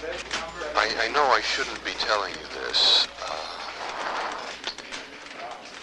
I gave it to Mr. Stans. I beg your pardon? I gave it to Stans. Maurice Stans? The head of finance for Nixon? It's an amazing shot, and in this scene, we discover this key piece of information that he did write this check and who he reported to. There's also this really weird thing of... I've just been through a terrible ordeal. My neighbor's wife has been kidnapped. Right. Oh, yeah, that's so random and strange. And you goes like, well, that only could be the truth. Right. Because no one could ever make up something like that. But it also accentuates the unsettled nature of this entire film. Yeah. Like, it just adds more of unsettling feeling, and it does make it feel real. But what I think I love about this scene also is we get a sample of the amount of money that is being involved in. Yeah. That is all, like, now we're getting a really, really concrete Yeah, example. because the numbers just escalate. Like yeah, $20,000 exactly. Yeah, or exactly. something, You're like, bit what? by This is bit. insane. Higher and higher, yeah. Well, and there's this great moment, and again, it's just beautiful acting on Redford's part, Yeah. where the Dahlberg says something like, I know I shouldn't be telling you this, but... And And Redford... he gets that gleam in his eye like he did in the first scene. Yes. It's that same gleam in Yeah. the beginning where he's like laughing when people are hanging up on him because he knows Yeah. there's Well, something there. And it's like, this is what's so fascinating about acting is like so much in this film, and in this scene in particular, Redford has to say one performance Right. while showing us a different set of emotions. So he's getting really excited, but his voice has to be, oh no, it's fine. Yeah. You know, he has to be very Totally kind of calm. Right. And that is just, it's just beautiful. Well, and that was because Dahlberg is the first time we hear about Creep, right? Isn't Dahlberg where we learn? Because didn't he work for Creep? Yeah, he worked for Creep. So that's I where don't know if it's the first time I think we've that heard might it, be the but- first time we get the inclination that Creep is somehow involved with this, the committee to re-elect the president. Yeah. And yet, even now, the editors are still skeptical of the story. They're still skeptical of Woodward and Bernstein. As they should be. Yeah, well, and this is big stuff. This you isn't know? a local town paper. This is the Washington Yeah, it's the Post. Washington right? fucking You Post. could go bankrupt with this bullshit if you do the wrong stories. Yeah. I was having lunch at the Sans Souci. This White House guy, a good one, a pro, came up and asked, what is this Watergate compulsion with you guys? Compulsion? This is a story. This is not compulsion. Wait a second. I said, well, we think it's important. And he said, if it's Thanks. so goddamn important, who in the hell are Woodward and Bernstein? Well, now, what do you expect him to say from the White House? You're doing a great job? Yeah, Hey, why don't you ask him what he's really saying? He wants to take the story away from Woodstein and give it to He's the got to have national some desk. experienced guys sitting around who know the politicians who have the contacts. We're aware of Exactly that. what you said it, sitting around. Dan, it's a dangerous story for this paper. What if your boys get it wrong? Then it's our ass, isn't it? We all have to go out and work for a living. And we see Bradley is worried. It's the first time he hears the first time any of us hear the name Deep Throat. Yeah. Well, what else beside the money? Where's the goddamn story? The money's the key to whatever this is. Says who? Deep Throat. Who? Oh, that's Woodward's garage freak, his source in the Executive. Garage freak. Jesus, what kind of a crazy fucking story is this? Who did you say? He's on deep background. I call him Deep Throat. That the reveal of the name Deep Throat and the sort of titter. It's Balsam, right? Yeah, It's it's Balsam the that it- Balsam's titter of like, well, I named him that because of the, he's kind of embarrassed about it, but also proud of it. It's Right. it's a beautiful moment as an actor of just kind of like, Yeah. But as the veteran newspaperman, Bradley rejects it. Right. Bradley rejects this Like, we're idea not of there. an unnamed source. He's like, it's ridiculous. Deep Throat. Yeah. And Woodward and Bernstein are in this elevator kind of talking like, again, talking through this. And one of the things about this movie is a lot of ad-lib. Yeah. And this elevator is a lot of ad-lib. Wow. Yeah. Like one of the things they did, and this was Redford's idea, and Dustin Hoffman just thought it was the craziest thing ever. Yeah. And then it ended up loving it, which is that Redford came to Hoffman and said, you know what? We should learn each other's lines. Yeah, we should they learn all the... they both knew all of each other's lines so that they could be jumping in on each other. And they said, all the time. anytime you feel like it, you finish my line, or I'll finish your line, or you'll take it. So that there was never, because what Redford's suggestion was, it should, by the end of the film, feel like we're one person. Yeah, they're one mind. Well, and that's what you do on stage. Like when you act on stage, you want to learn everyone else's lines because there will be a performance where one person forgets their line or jumps 3 pages. Yeah. And if you understand, you can steer them back into the scene. And a professional or a really good actor will understand, play the scene out and corral the playback onto the tracks. And so, it's really important to do that. I always did that as a stage actor, is learning everyone else's lines. At that moment on stage, when that happens, you're never more alive. Yeah, it is. You're never more alive. It's so true. I had that happen during The Crucible for Arthur Miller. Oh, wow. Try to improv Arthur Miller when Tituba doesn't come on the scene to get questioned by us. Yeah. And I'm Putnam, and I'm like, we're running upstairs to the girl who's sick, and we're coming back down, and we're like, where is Tituba? Go get Tituba. So I'm sending everybody off the stage to go find her because nobody can seem to find her. I send one person out, they don't come back for like 2 minutes. I'm like, oh, you go find Tituba. So you're doing this whole thing, and I'm like, I don't know how much more I can improv Arthur Miller here, but we've got to figure something out. I keep running back up, and then finally Tituba shows up, the actress who played her. What had happened was she was knitting downstairs and had forgotten her cue. And when they ran down and got her, she flipped out so much that her tassels caught on the yarn. And so she was spinning around and around trying to rip the yarn off the tassels. And everyone, when she came on stage, I will say this, and I feel bad about it, I completely intimidated her in the scene as opposed to regular I was like, what is it? Like I just went overboard because I was so like frazzled by her not being on stage. You were in it. I was. You were in the deep. I was. But those are great moments because you're never more alive on a stage than when that's happening. I think all of us have some fantastic stories like I'm that. sure. So. And this is the thing. That aren't even our own sometimes. Movies are so opposed to that. Like movies are can be not live, live in this fundamental way for actors that finding out ways to make them a little live. Yeah. And this idea of Redford's of, we'll just jump in. Yeah. Ends up working really well. I don't know that it's a thing I would do with my actors, except under very specific circumstances. Yeah. So we meet this woman who has gone on a date with someone who worked for Creep, and it's Lindsay Krause. Lindsay Krause's Great Lindsay first Krause. film. Oh, it's her first film. It's her first film. And Chicago actress, right? She's from Chicago, isn't she? She was married to David Mamet. So I feel like she might have been but from Chicago. I think she had done some Broadway, but it was her first film.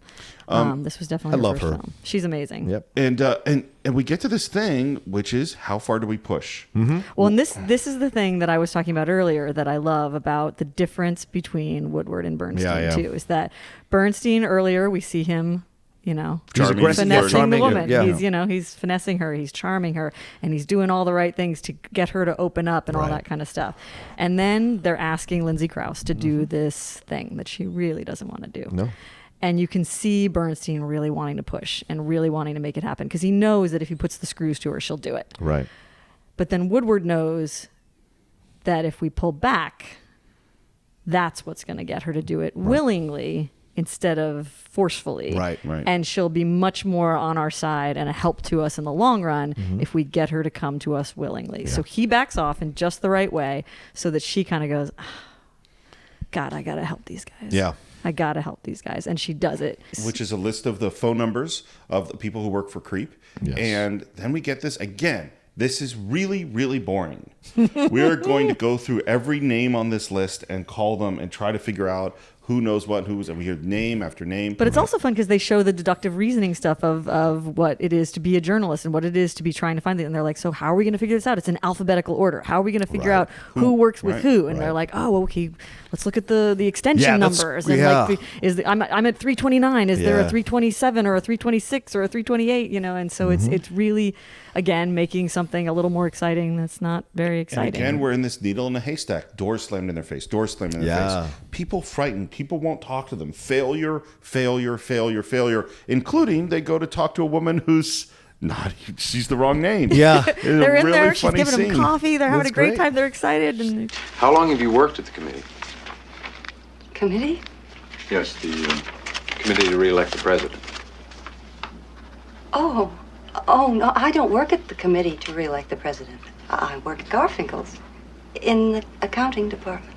Which I remember growing up on the East Coast. What kind of store is it? Garfinkel's. Like a department store? Yeah, it was like a Yeah. department store. It was like a closed department. It was like Sears or something, but higher end Sears. yeah, Like, higher end Sears. Yeah, and so Garfinkel's yeah, it was department store. Yeah, exactly. But what I love about this, though, what Steve, is this, it, the accounting department, I think. she right? works. What I love about this sequence is that we're getting the taste of the other side of this, right? That people don't want to talk about this, Right. not just necessarily because they don't want to get in trouble, but because they're against what they're trying to do, because they're trying to bring down their president. They're trying to bring down their party.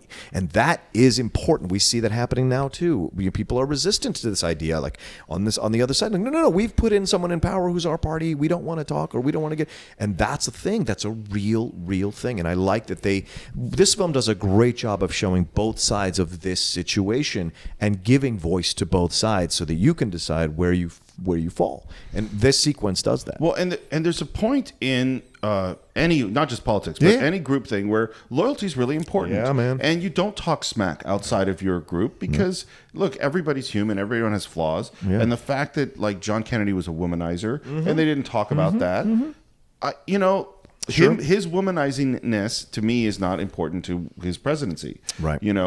But then there's a certain point where this training of loyalty is like, now it's gone too far. Right. And it's really where that point is. It's the same thing we talked about with an informant, with a whistleblower. Yeah. It's like, at what point do you go, no, this is too far. Yeah. This has become important. Yeah. So they continue to do this needle in a haystack search. And while this is happening, we get little sights of what's happening in the outside world, like Nixon is receiving the nomination for president, and they're just typing away alone in the office, working. All those great scenes of like real footage happening on a TV and either a push in or a pullback or like or just sitting there watching them, and then just again the sounds. The sounds in the post are just awesome. The background people chatting, you hear little snippets of conversations, you hear the typewriters, you hear all of it. It's just great. Well, and this is again the 70s style of filmmaking where we're like really in the environment and it feels very natural and real, even though it's very, very filmic.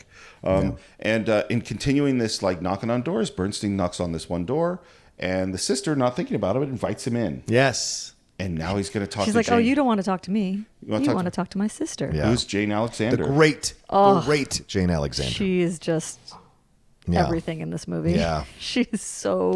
Her performance is so subtle and timid within moments of ferocity that just kind of want to jump out of her, but she holds back. It's and beautiful. frightened and wanting to do the right thing and loyal, still caring about the people that she worked with. Right. A really complicated performance. Yeah. Well, and that's why you cast an actress like this, because Jane Alexander always does a great job of conveying vulnerability and strength in equal doses.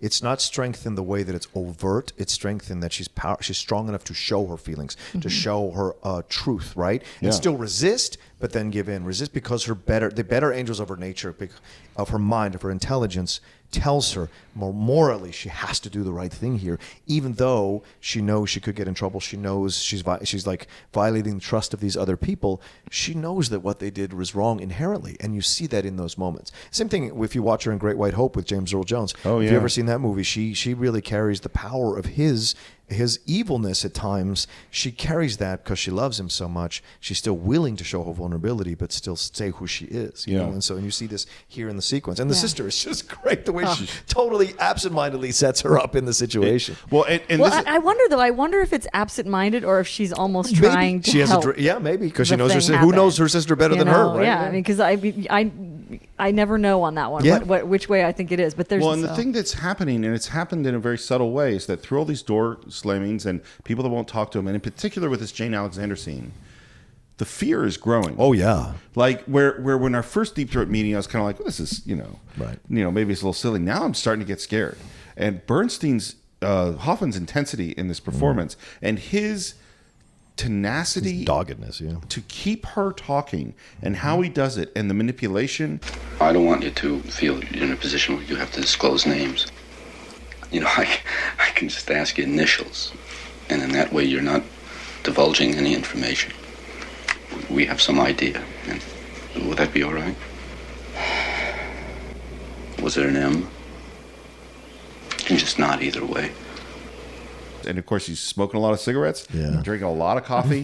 This coffee's cold. Yeah, It's just- all this stuff, and he comes back to Woodward's super caffeinated, pulling wrappers and napkins and everything he's written his notes on, and they're going through that we think, because we're trying to get the list of names of people that control the fund, and we've almost got it, and Bernstein only got initials. Yeah. And it's like, and Woodward now knows Bradley's not going to accept this. We need more. And now they come up with essentially a con of how they're going to get, and it's this sort of, well, we know P is Porter. Yeah. You know, to get her to confirm it. Carl, we have got to go back there and get that bookkeeper to say who the names are and not initials. Well, she ain't gonna give it to you because I was with the woman for 6 hours. We gotta try. Well, then you're gonna have to trick her, threaten her. She's not gonna do it. Wait a minute. You know what we could do? What?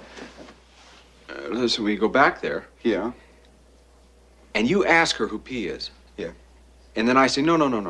We know P is Porter. I just bury it. Okay, now wait a minute. I say to her, who is P? Right. And then you say to me... I say, no, we know P is Porter. You mean you try to fake her out? Right. And what if she denies it? We're screwed. And we get to see him go back again. She's terrified. With Woodward. Yeah, they surprise her out of her and it's great too veranda. because like they play her and play that scene so well. Yeah. Because every question she's got about how they're going to get her in trouble, they've got an answer to Yeah. it. You know, that we parked around the corner. We, Yeah. you know, if you let us in, they won't see us. You know, like every question she has, they've got to. And it's almost cruel. Yeah. It is. Because you feel for her. Sure. Of course. Well, and this is this thing about this movie is like they're after the truth. Right. You know? But that's what I like about it. Both sides are represented. Both sides. They're not just seen as heroes. No. There's a consequence to what they're doing. There's casualties to what they're doing. Well, and I think she wants Yes, them to know of the course truth. she does. On some level, she wants them to have this I don't think she information would have because surrendered she's not feeling good about where she's at and what's going on, and you know, it's not. And that leads us to this guy Sloan. Yes. Who had been an attorney working in the Nixon White House, who had resigned, and they go, and who answers the door? But Meredith Baxter. Yes. Who's like I grew up with watching on Family Ties. Of course. And now you could really see how well they're working together. Yeah. Now they're just like they are finishing each other's sentences. They're a team. Yeah. We go back to the editors. Guess what? Still not enough for Ben Bradley. Asshole. And he has Lovable asshole. Great line. God damn it! When is anyone going to go on the record in this thing? We're going to go on the record on this thing. Oh, I love Jason Robards. Please play the clip here, please. Oh, I will. There's no question. God damn it, when is somebody gonna go on the record in this story? And we call up Mitchell, who's asleep. Yeah. All that crap, you putting it in the paper? Well, Look, it's all been denied. You tell your publisher. Tell Katie Graves she's going to get a tit caught in a big ring if that's published. It's 11:30. The guy doesn't know what time it is. Yeah, he's so groggy. Morning or night. Yeah, morning or night. And he goes, "You guys with your so don't go print." You know, he does all this kind of stuff. But that's it. You can catch him in those moments. Yeah, you can catch him in those moments. Yeah. People want to tell. People inherently want to tell the truth. If you catch them when their guard's down, they will tell you the truth. And that's the thing, whether they're waking up or on drugs or drunk or whatever. If you can catch them at the right time with the right question, they will tell you the truth, and it's all there. Oh, yeah. And suddenly we got something, and Bradley says... That's a great scene, man. I can't do the reporting for my reporters, which means I have to trust them. And I hate trusting anybody. Run that, baby. And they run this story, and the White House comes out with, I love this term, their non-denial denial. Yeah. It's a great term. This sequence where they do the non-denial denial, that's actual footage of that guy going up there. You could juxtapose Sean Spicer's footage talking about the whole situation with the it is almost the same. The press this, the press that, the press is, and Ben Bradley's political leanings, like this whole inference that the only reason they're searching the truth is because they're politically biased. This is the escape.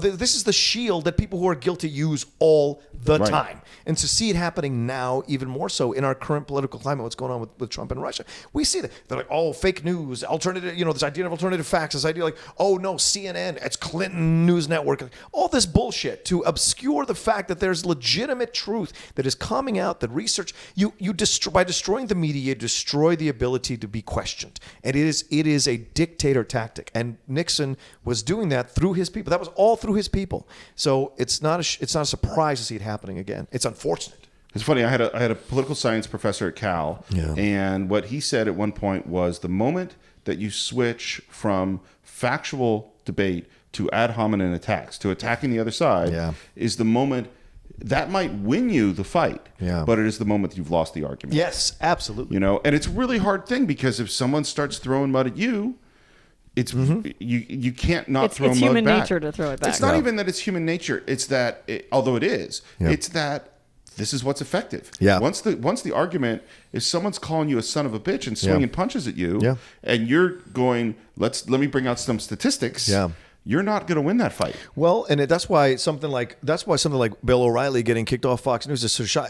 He should have been kicked off years ago for the lies he told. But it was because they settled sexual harassment suits, and that number came out. Once the number came out, and the amount of money and the amount of lawsuits there were, then all of a sudden advertisers pull out all of a sudden stuff. So that's the thing. Once facts really come out and people listen to the facts, that's the difference. People listen to the facts and they move the money. Once again, follow the money. Then things change. Well, and we're going to talk about stuff to say maybe at the end. But the reason that Bill O'Reilly was on Fox News for so long is that he made $60 million a year for that network. Right, but he also brought in viewers. A lot of viewers who bought his stuff, side of stuff. Of course. But of course, we're still not there. And we start to find out about this guy, Donald Segretti. Yeah. And Donald Segretti is a young guy and was employed by Creep. Yeah. And they did something they called ratfucking. Yeah. Great term. Yeah. Great term. And his performance, it's, what's his name? Robert Walden is a great actor who... The lawyer that Bernstein goes down to see? Yeah. My friends, that's my favorite scene in the movie. The entire sequence is my favorite scenes in the movie because that guy is so relaxed in the middle of everything falling apart in his life. Yeah. The fact that he sits Indian style in his outdoor chair was everything to me. It's brilliant. And he starts to talk about the USC Mafia, and he starts to talk about it stuff, and he starts to slowly open up his own vulnerability because he's like, I had to do this. You don't understand. We went to college together. There's this, like, he doesn't say that, but that's what's inherent in what he's talking about. That's the underlying thing he's playing, and I can sense that and see that. And Bernstein almost feels sorry for him because I feel sorry for him. Exactly, because he's so willing to talk about it in such a happy way, even though he's like, I'm probably going to lose everything. I'm probably going to go to jail, and you'll come visit me or whatever. Like, it's just so great how matter of fact he is about it. Yeah, his smile. Because there's so much pain in it. Yes. Well, and you see with all of these things, you see people that just get in over their heads. Yes. Now, I'm not defending what he did at all. Of course not. But like his performance is great. It's funny too because I remember there's a Lou Grant was a TV show. Yeah. He was on the show. Oh, was he really? For me, he was. I watched that show. I love that show. Damn, I don't remember him on that show. I also just love that in the scene he confesses that we did a lot worse stuff back at USC than we're doing with Creep. He's like the rat fucking that they did at USC was way worse than the stuff they're doing here. So can I briefly blow your mind? Sure. So Donald Segretti, another person who was a disciple of his, not exactly part of the USC Mafia because he didn't go to USC, but was part of the rat fucking, was a young college student named Karl Rove. Of course he was. And when you look at some of the things that happened, particularly in 2000, like there's the phone call that went around about John McCain. Yeah, having a black illegitimate daughter. And that's rat fucking. You know? I hate that shit, man. I hate that shit. There's no how you can look yourself in the mirror is beyond me. And go to church is beyond I'm pretty sure Karl Rove doesn't show up in mirrors. Very well said. Actually, today I look you back give him at too much credit to be a vampire. Anyway, but enough about that. It's not sexy enough to be a vampire. The non-sexy vampires. They just don't. Do they have them? They don't sell so They well. must exist. I mean, if you get bit by do vampires only bite sexy people? Like if you were hard up, you're really hungry, and there was this sort of schlub. I don't know. Tom Cruise and Brad Pitt are pretty sexy. That's I don't know. Okay. The Let's Cine-Files digression. Let's copyright that film right now. Not so much Lugosi, but yeah. All right. So now we go back to Deep Throat, and now it's really scary. Yeah. And there's this moment and they're starting to go, well, how high does this go? Where does this go to? Because, look, we're not naive. Presidents have people killed. Yes. You know what I mean? Like, if this is as high as it is, then it's really scary. And he's talking to Deep Throat, and there's a car that just makes that noise that cars makes when they're moving tires on concrete. That kind of squealing out. Redford turns. Deep Throat has pulled a Batman disappearance. And then Woodward starts to walk out of the parking lot, and there's footsteps echoing. Yeah. It is fucking scary. Yes, it is. It is real. We're in real fear now. And Redford does a great job of. Oh, yeah. He does that turn. The slight run and then the turn. Yeah. And again, it's just the lightest. It's very 70s. Yes. But it's awesome. So there's this woman who was on this date with this guy who said he knew who wrote the Muskie letter. Yeah. The Muskie letter, by the way, is I think this is the one where it's a letter about. Is this about the wife in the asylum or? I thought it was the Canuck letter. Is the Canuck? And what is the letter? Do you remember? Here's what it is. One of the dirty tricks is that a letter was written, and I can't remember what the content of it was, that by the Nixon campaign, that to make it look like something was going on with Muskie, who was the opponent that wasn't. And it essentially ruined Muskie's campaign, although it was false. And so this woman's on this date with who works at the Post with this guy who says, I know who wrote that letter. Yeah. And again, we have Bernstein and Woodward in this scene of how far do we push it. And what's fascinating about this one, Woodward has always been sort of the holding back one. Yeah. And then there's this coldness to him because he says, Do you think he said it to impress you, to try to get you to go to bed with him? Jesus.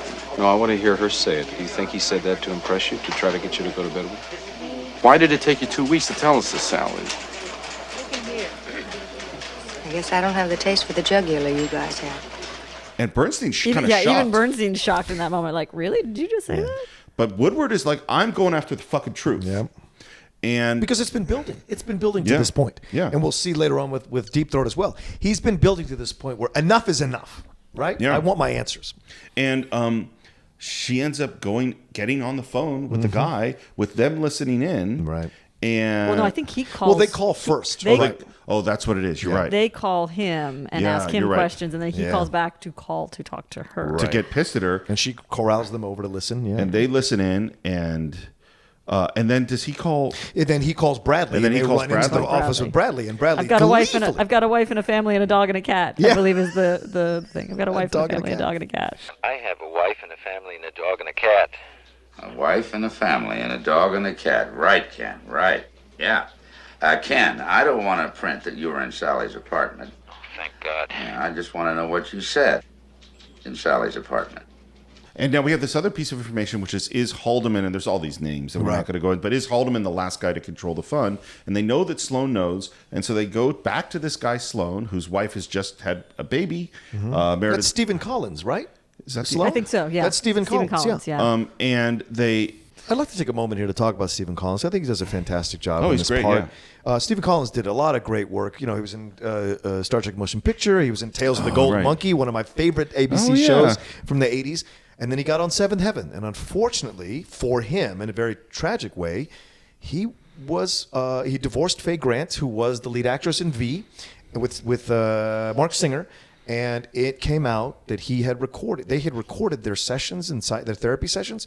He had sexually abused some teenage girls. And this caused him to be persona non grata in Hollywood. Now they stopped the reruns of Seventh Heaven. It was a whole thing. And he never denied it. He just said it was a private thing in a therapy session. So how ironic that he's playing this part in this film. And later his own kind of cover-up, trying to do his own kind of cover-up in the situation. I hadn't even thought about that. Yeah, so it's just an interesting situation. And he's so good, too. Like, he really is. He's one of my favorite sort of key little players in this. Of whenever he's on screen, you just believe him. He's there's something so honest about him, and so just pleading of wanting to not be caught in the middle of this, and motives not his wife with the baby. Like he just feels like a cog in a machine. Yeah, you know? And his motives are genuine. He's like, I believe in this country. I'm a patriot, and I'm a Republican. Like I want my party to not be part of this. Right? There's a genuine nature to it all. Well, and but he's also methodical. From my understanding about the real Sloan, I can't remember his first name now. He's a real hero in this story. Yeah, because he said at a certain point, I can no longer be a part of this. Yeah. You know,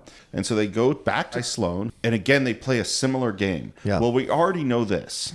And they play this little game on him. And the key, and there's just this really fascinating little semantic thing. Because what they're talking about, this guy's been called before the grand jury, and they're asking about his grand jury testimony. Yes. And they're kind of saying, well, would you have a problem with this? He sort of confirms that Haldeman's the guy. And then... But he won't be the source about it. But he won't be the source. Right. And again, we have this thing of we need multiple sources to confirm the information. It's not enough for Bradley. Bernstein realized he had as a buddy. He calls him up.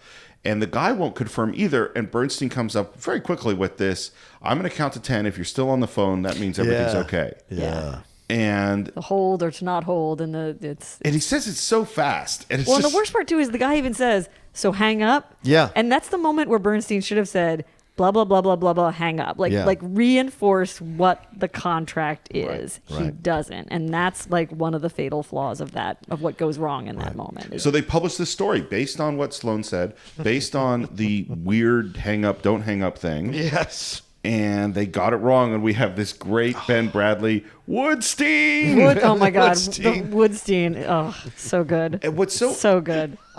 And what's so interesting, and then the Post has to.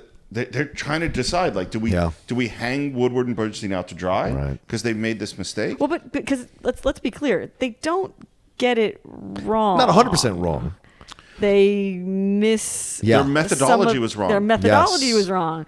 But Haldeman was the right guy. The key, this is, I think this is so important because what we're talking about is what can we use as proof, not whether or not Haldeman controlled the slush fund. Right. He was one of the guys that controlled. They're 100% right. But their proof is wrong. Yeah, the connecting of the dots. The connecting of the dots is a little skewed. They said that Sloan was asked about this at the grand jury, and he wasn't. He was never asked. Right. And so they're in trouble not because what they're saying is wrong, but because or just a tiny piece of it was wrong. Because the facts are a little off. Right. That's why it's so beautiful what happens next with Bradley. Right, because he stands by. Let's stand by the boys. And there's that moment, we stand by our. Was it we stand by our He boys wrote or it we down. stand by our Stand by our story? story. We stand by our story. And he said that's our own denial.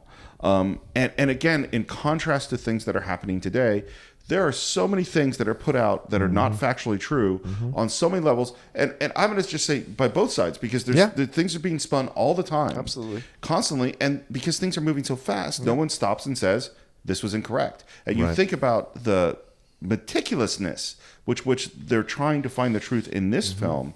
Man, we need more of that. Steve, you're great. You're great. It's a great point. You're great to say that, but I also think the public needs to take responsibility for their willingness to accept unresearched situation or stories that are not as methodical as they need to be, as accurate as they need to be. Their willingness to accept this kind of journalism as truth. Yeah, there is supply and demand. But it's also part of the time. I mean, because one of the things they talk about in the movie is the deadlines, and that there are these things that like deadlines are a whole different ballgame these days. I mean, like one of the things I was thinking about is that I can't almost read any article these days that's about something of like a factual nature where at the end of the article you won't, whenever you read it, already see that there is an update or a retraction because by the time I've read it, it's 2 hours to 2 days old, and in that time so much has changed already, or so many facts have been checked, and like because things are put out without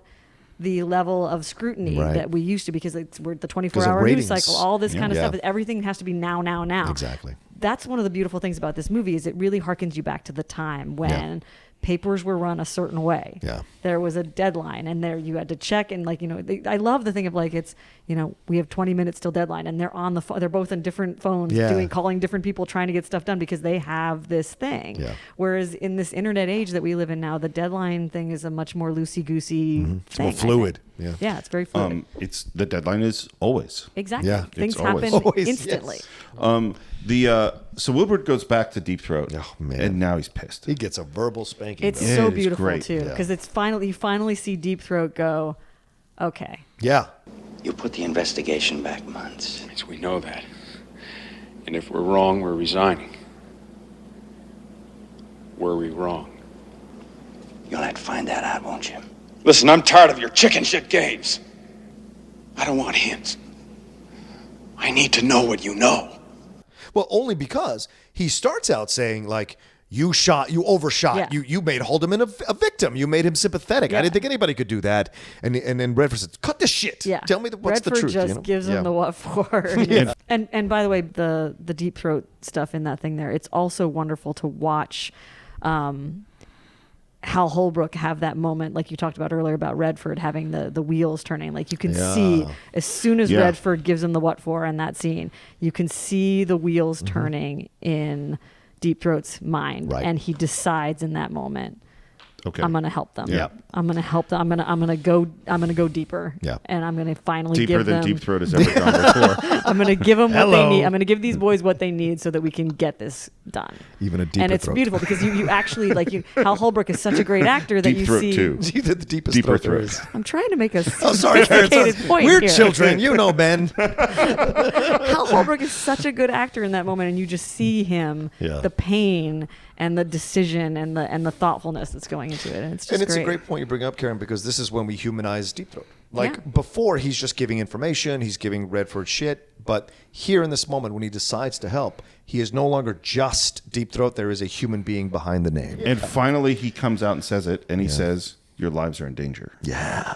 So Woodward goes back to Bernstein's place, and first thing he does, he turns the music up. Yeah. He turns more music up, and they type, and they have this conversation in typing, which is brilliant in terms of their lives being in danger, Right. but it's also brilliant in terms of typing is their way of Yes, communicating. right. And so it's so great to see them type these questions back and forth to each other. And so now, in the middle of the night, Woodward and Bernstein go to Bradley's house. Yeah. Pull him Ballsy, outside. man. Pull him outside. Yeah. Tell him what they've got. Great He's house, like, why by can't you call me? Phones aren't safe. Yeah. Why can't we come inside? We can't come inside. Why can't you come inside? And then he's in his bathrobe. I love that he's on his porch or out his front yard in his bathrobe. And then It's great. Bradley makes a speech that is so good, I will say nothing else about it except cut to it. Yeah. Yeah, please do, because that, as much as he is amazing in every scene that he does in this movie, this moment is like... Yeah, and I think my favorite Yeah. part of the moment is when he says, "Or I'm going to get angry." Did Deep Throat say that people's lives are in danger? Yes. What else did he say? He said everyone is involved. You know the results of the latest Gallup poll? Half the country never even heard of the word Watergate. Nobody gives a shit. You guys are probably pretty tired, right? Well, you should be. Go on home. Get a nice hot bath. Rest up 15 minutes. Then get your asses back in gear. We're under a lot of pressure, you know, and you put us there.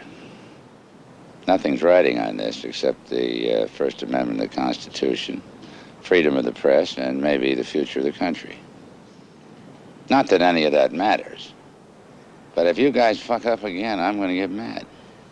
Then that's the moment where you're like, "Oh, so he hasn't actually been angry this whole time. He's just been on them to get shit right." And now anger is a real emotion where you're violating his ethics and his job, and that's why he's saying, I'm gonna get angry. Yeah, and that's a real great Well, warning. and part of being a young person, you could compare this to a sports movie. Sure. Because you got to have a great coach. Absolutely. And the great coach is demanding and tough and complicated and fatherly and teaches you the moral core and the value system and forces you to do your best. And that's what they do. And you want to play for him. And you want to play for him. It makes you want to play for him, yeah. And that's what, and Woodward, Bernstein go back. And it's funny, you mentioned you were right at this moment when you had stopped. Yes. When I was watching it in preparation for this podcast, I stopped because I was falling asleep, and I was like, okay, I don't want to be asleep to see the next, what I thought was the next 10 minutes of the movie. And I woke up the next morning, I started, and it's the end of the movie. And so it was like, oh shit, this was the moment. Well, because normally, like if it was in the sports movie, when the coach makes the big speech, now we're going to have the final game. Well, yeah, because I mean, we literally go from that scene with Bradley, then it's just next to that scene in the post, right? And they're where in the post, where it's the TV and they're typing. Which I think is a it's- great and juxtaposition. It's a long scene too. Yeah. It's at least a couple minutes. And it's this wide shot, and it might be a split diopter as well with the and it's a TV in the push in. foreground. And you push in, and they're typing, and nothing is said. And then you go to... Well, but there's Nixon is being Nixon is being sworn in, right? Nixon is being sworn in as president. That's what I love, the the juxtaposition, the dichotomy of what's going on and there. that's why you don't think it's ending. Right. Like you're seeing Right. Nixon being sworn in. How Yeah. could this be the end of the movie? Yeah, but the whole time they're planning his downfall. Like they're going to create Yeah. his downfall. They are and working It's the ironic moment with their where- typewriters. Yeah, They're, with their they're giving typewriters. Bradley what he wants. Yep. They're doing what he asked him to do. And then you go to the teletype machine and you see piece by piece as more destruction happens. Yep. This person resigns. This person sentenced to jail. This person going to court. And then a pause and Nixon resigns. Well, Nixon refuses to resign. Yeah. Then the pause. 1974, Nixon resigns. And that's it. Yeah. And it is a profound And then ending. it goes to black. Yep. With And no then s- no sound no for a minute. sound. And, then, Yep. and then as soon as the credits start to come up, then I think the Yeah. music comes up Yep. again. It's just like, and you're like, what? Yeah. Once again. And then you're also, yes. But like Yes. if you're, for a moment there, you're like, really? Yeah, once again, one of these unusual films that stays with you because it kind of breaks the medium to a degree. It pushes the medium and does something out of step with what you would normally see in these. Because we've seen newspaper stories all through the 30s, 40s, 50s, 60s, Sure. up until this point. Like we've seen newspaper stories, but this is something else. And this is also the 70s when you could have these kind of darker endings, ambiguous endings to films, and people loved it, right? Because it was, once again, you're pushing the boundaries of the medium. The audience wanted those kinds of things because they felt that way themselves about their lives. And this black frame into no sound, and then the credit starts, lets you. It's the death of the presidency. It's the death of that, like almost the death of America, because it's almost a funeral because it's all in black. Well, and I love that it's words on paper. Yeah. Are the weapon that defeat the enemy in the end. Yeah. Like, because that is what this is about. The value of words on paper. And how it influences the public to demand better. And this is a heroic story. Mm-hmm. It's a brave story. It's so, what these two guys do is so amazing. Yeah. It's funny, at the beginning of every show, I always say, we're going to explore the themes, history, filmmaking. And I always say the influence it has on us today. Mm-hmm. And there's some movies where we've talked about that quite a bit. And there are a lot of movies where we go like, well, the influence is, we really like this movie. Yeah. It still makes us smile after however many years. Right. This movie is so important. Mm-hmm. There are a lot of movies I love, but I wouldn't say they're important. And this one is. And the first thing is this influenced a whole generation of journalists. Right. Just as it influenced you. Yeah. People really went like, oh, this is what I want. This is an important job. Yeah. This is like being a doctor or, like this is a job of the health of the world is dependent upon people doing this job. Yeah.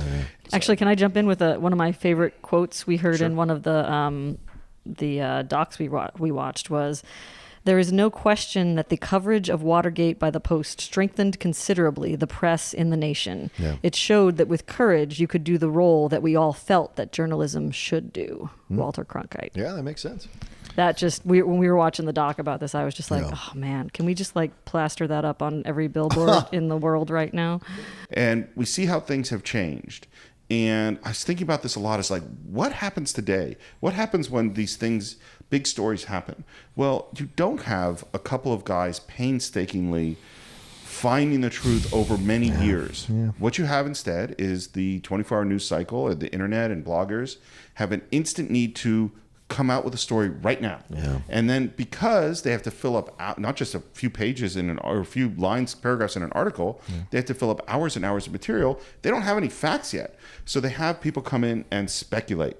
Well, maybe it means this. Yeah. It could be this. Maybe it could be this. And then you have people speculate on the speculators. Mm-hmm. Well, if it's this, then this. Right. What's that going to do to their chances in the election? What's that going to do? How are they going to do in Iowa if this is true? Right. And that speculation and speculation on speculation and speculation on and discussion of the speculation becomes what we think is the news. Yeah. And the truth is completely obfuscated in this scenario. And so the discipline and the hard work to get to the truth, which as we see is needle in a haystack, slow, painstaking work to be sure, is replaced in our society by the need to fill hours on these news cycles. Yeah. And personality. I mean, Yeah. it's a lot about Yeah. personality. Well, I mean, I think the airplane, that airplane is the perfect, the Philippines airplane that disappeared. That's a perfect example of how that can run amok. Yeah. Right. And but I think also what the film has influenced, like you said, a generation of journalists, but I think people come back to that film over and over again and become journalists as well from the next generation and the next generation. so. Film I hope carries so. over. Yeah, I really do. Because there's some great work being done on Vox. There's some great work being done on Mashable. There's great work on these online websites that you can find these fantastic writers that really go deep on the subjects and interesting subjects, and not just media, not just politics, also international politics. What you can learn so much about how the world functions and money situations and banks, like all this stuff is there to explore and understand if you want to take the time. If you want to take the time. Yeah, and you have That's to. the thing. You have to. And the other thing I wanted to talk about, and I'm getting a little on my soapbox right here. That's all right. I know that there are people who listen to the show who get really upset when we talk politics. Do they? Yeah. They do? Yeah, They we've get gotten upset? We've gotten that a few times. All right. Welcome to the world, people. The world is politics. Hate to break it to you. And obviously, if you've listened enough and listened today, we have our political opinion. Sure. I want to talk about something I think applies to both sides. Okay. Which is, I want to talk about bias just for a moment. Sure. Because what you see with Woodward and Bernstein is the dedication to the truth. Yes.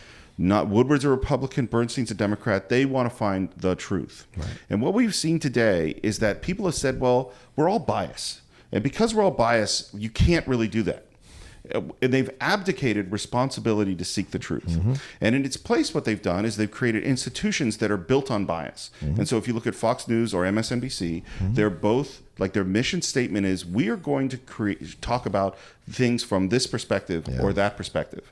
And then their way of eliminating bias is they say, well, in order to be, quote unquote, fair and balanced, we're going to have someone from the left and someone from the right argue the point. Right. And the idea is that, like, you as a judge at a trial would be able to stand over this dialectic and be able to make a determination of what the truth is. You've heard both sides, and you understand the truth. But it does not work that way. It does not work that way. And the reason it doesn't work that way, first of all, the two people that have been brought on to do this, or the 4 or 5 people, they have been hired not for their ability to understand the truth, but for their ability to represent a specific bias. Yeah. So both of them are giving you a distorted version of reality. And then we all have our biases too. You're a left-leaning person, you're a right-leaning person. And because of that bias, what we tend to do is that we tend to listen to, accept, and enjoy those things that represent our own worldview and reject and dislike, or not even hear a lot of times, those facts, ideas, or opinions which represent the other worldview. And so when you watch these 2 people or 3 or 4 debate a moment, you will tend to like the person who's talking from your perspective and think the other person is crazy. So while the idea is that you're going to hear both sides and you're going to make your own logical conclusion and find the truth through it, what's actually happening is that you are further reinforcing your own bias over and over and over again. And because what you're being presented with is distorted to begin with, your worldview is now distorted. And what we have to do is fight against that. And what makes this situation so much worse, and I'm sorry to be on my soapbox about it, but it's something I'm very passionate about, is that it's not just the media anymore.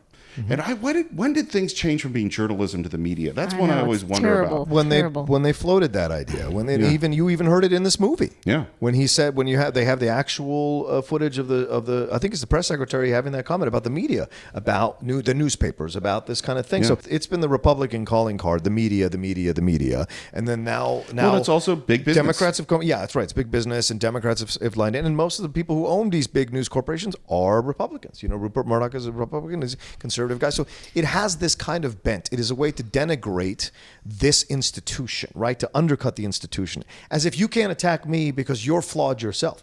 This narrative is ridiculous to me. And Steve, I think you make excellent points, very, very valid points. It takes a lot of effort to hear the other side. But by the same token, there are many of us who are willing to hear the other side, as long as not presented to me in sound bites that are not complex, layered, and intelligent discussions. The second you go and cop out with the media and you cop out with these terms, then I don't listen to you. The second you go, I hear what you're saying, but here's what we think, here's what we put together, look at this, and this, then I'm listening. Intelligent discourse is what we're missing. It's not about like, oh, this person or that person, bias or whatever. In my opinion, I think for me, I'm happy to be unbiased. Present me intelligent discourse between 2 intelligent people from both sides, and then I can make a decision, because that is actually a judge listening to intelligent people whose feel it is their responsibility to represent not their side, right, but the truth, right, exactly. Well, this is the thing that goes back to things like the movie Network, and like where they talk about when it became a money making thing, when the news became money making. That's one of the transitions that we've talked about. I mean, this is the thing with political campaigns and presidential things. Is like I tend to not listen to the commentary about what someone thinks about someone's political campaign, because again, it's all speculation. It's all just some random person's musing on the thing, and I don't necessarily feel like that gives me all that much information that's beneficial to what I'm trying to learn about a candidate. And so I think this is all part of that same problem that we're dealing with, and it's been going downhill for years about the media taking place of journalism, the things of entertainment taking the place of news, of sensationalism taking the place of truth. It's this thing that's just been a problem, and I feel like I don't know how we're going to fix it, but I feel like it's important that we fix it. Yeah, and I feel like they've succeeded by coining this term, the media, as the shield to hide behind this idea that we see in the movie, this idea of the media, this idea of the bias, this idea of all this stuff. It provides convenient cover, right? And I think this is what we see in the movie over and over again. Yeah. And the thing that's changed now is that with the advent of social media, we have all become the reporters. And so we see a story and we see a meme or a quote or something and we repost it. Yeah. And I want everyone out there, because this is just so important, to every time you post something, I want you to think of Woodward and Bernstein. And I want you to think, wait, have I verified my source? Would Woodward accept that as truth? Yeah. Would Bernstein float that as his Am I sure? Because over thing? and over and over again, people post things that are misquoted, misleading, where they don't read the article. Read the article. Don't post anything if you didn't read the article. Where the headline doesn't match the article, or it is inflammatory, or it says things like, you won't believe that someone's doing today. I hate those. Right then, you should be concerned about this source. Let's ask ourselves, what would Ben Bradley do? Yeah. And only then do you post it. And I'll tell you one more thing. When you post something and it ends up being wrong and someone says, hey, that's not really true, then be the reporter, be the newspaper, and offer a retraction. Put up and say, you know what? I was wrong about this. Here's the correct information. Apologize. And that's how our society is going to get better, because the responsibility is now on us. Yeah, and it's a great point, Steve. And this, I want to clarify what I said earlier about this media thing. I want to make my point even clearer in this. In the film, you see them mess up the situation with Haldeman, right? Because the tightrope they're walking is so high that the first mistake you make, the whole thing could fall apart, right? It's like a Jenga thing, right? And so this is what happens now. By what they've made the media such a negative term that the second they get one thing wrong, or they say, see, they're wrong, they're not trustworthy. They're not trustworthy. You mean the CIA who messed this up? We're going to listen to the CIA? And it's like, everybody fucks up. There's not some kind of situation where you can't have truth coming out of people who've made mistakes, or organizations that have made mistakes. You absolutely can. You cannot just completely destroy an organization from investigating you because they made a couple of mistakes. Everybody's made mistakes, including you. So therefore, you can. That's the theory that people operate under now in this political discourse that frustrates the living shit out of me, man. Well, and this brings up an excellent point of what's a good test to know if someone's a good source. Well, the good test is, what do they do when they fuck up? Right. Because, like, for instance, the New York Times said that Donald Trump had moved the Martin Luther King bust statue out of his Oval Office, which he didn't. Well, the New York Times immediately retracted it and offered an apology. If they retract and say, hey, I was wrong, we messed this up, that's a source you can trust. Absolutely. More than a source. I never said that. Yeah. I didn't do that. I didn't mean that. Right. You know, just or just pay no attention to this thing that happened. Or I wasn't implying that that was a sexual term for Ivanka Trump speaking into the microphone. Hey, I'm going to take a vacation for a little while. That's exactly what just happened today with Jason Waters. He went on vacation, unannounced vacation for 4 days. Why? Because he knew what he did, and he got caught. He got smoked. Yeah, and that's how it works. Instead of admitting, you know what, I misspoke. I apologize. I made a sexual reference. I shouldn't have done that. That's my fault. No, don't run off and take a vacation. You know, you have standards for friends and people you hang out with, and there are people you know who never take responsibility for their actions. They deny and they lie, and maybe you don't hang out with them anymore. You know, so pay attention. You know, okay. Ooh, that's a great soapbox. Yeah, I love it. We all got on there. There's enough room for the three of us. It's a big soapbox. Do they have soapboxes that people can stand on anymore? Of course. I don't know. If I stood on that Tide box from downstairs, I think it'd just collapse under my weight. No, we've just replaced them with Apple boxes. When I studied in London in '98, they had that you could go on Sundays to this Hyde Park, and yeah. people brought their own boxes, would stand stand and up. they give soliloquies. Yeah, I think that probably still happens. Speaker's Corner. Speaker's Corner, absolutely. Yeah. Okay. So I think we got a good sense of it. But Karen, can I ask you, what are your final thoughts on All the President's Men? My final thoughts on this movie. It's just, I love it so much. I mean, when people ask me, top 5 movies of all time, this is always in the top 5. Wow. This is a movie that I don't, I never get tired of it. And it's been so pivotal in making me who I am and the way that I think and how I am politically active and how I am in the way that I think about the world. And I just love it. But I also love it because of the filmmaking. Because we've said, it's taking something that should be so dry and so boring, and it puts together this amazing group of people, the cinematographer, the production designer, the casting director, the producer, all of the actors. Everybody is working together to take what it is that they are good at, listen to each other, and figure out how they can take this very strange story and make it cinematic and appealing and compelling. And they do it so well that it just gets me every time. Yeah. What about you? To me, this is one of my favorite films as well. I wouldn't put it in my top 10 for me, but it is absolutely a film that people need to revisit and watch over and over and over again for so many reasons that Karen just stated. Also, the acting is so powerful. For me as an actor, watching the acting in this film is so powerful. Watching the way the scenes are written. William Goldman does a great job of consolidating a 2-year story into 2 hours. It's pretty difficult. 2 hours and 15 minutes is pretty difficult to do, and he's able to. Pakula's direction is impeccable. Absolutely. And the pacing of the film is good, and the movement. And I think what the film has to say speaks my language personally. The idea of the search for truth. Exactly. Regardless of where you're coming from, it's the search for truth, which, Steve, you've said it numerous times throughout this podcast. Regardless of what political party you are, it's about finding the truth. Why? Because of what Ben Bradley says in that speech. The future of America is at stake here. And it is. It's not overstating it. Our principles can be seen as a rickety bridge or a concrete bridge. It's your choice what you see it as.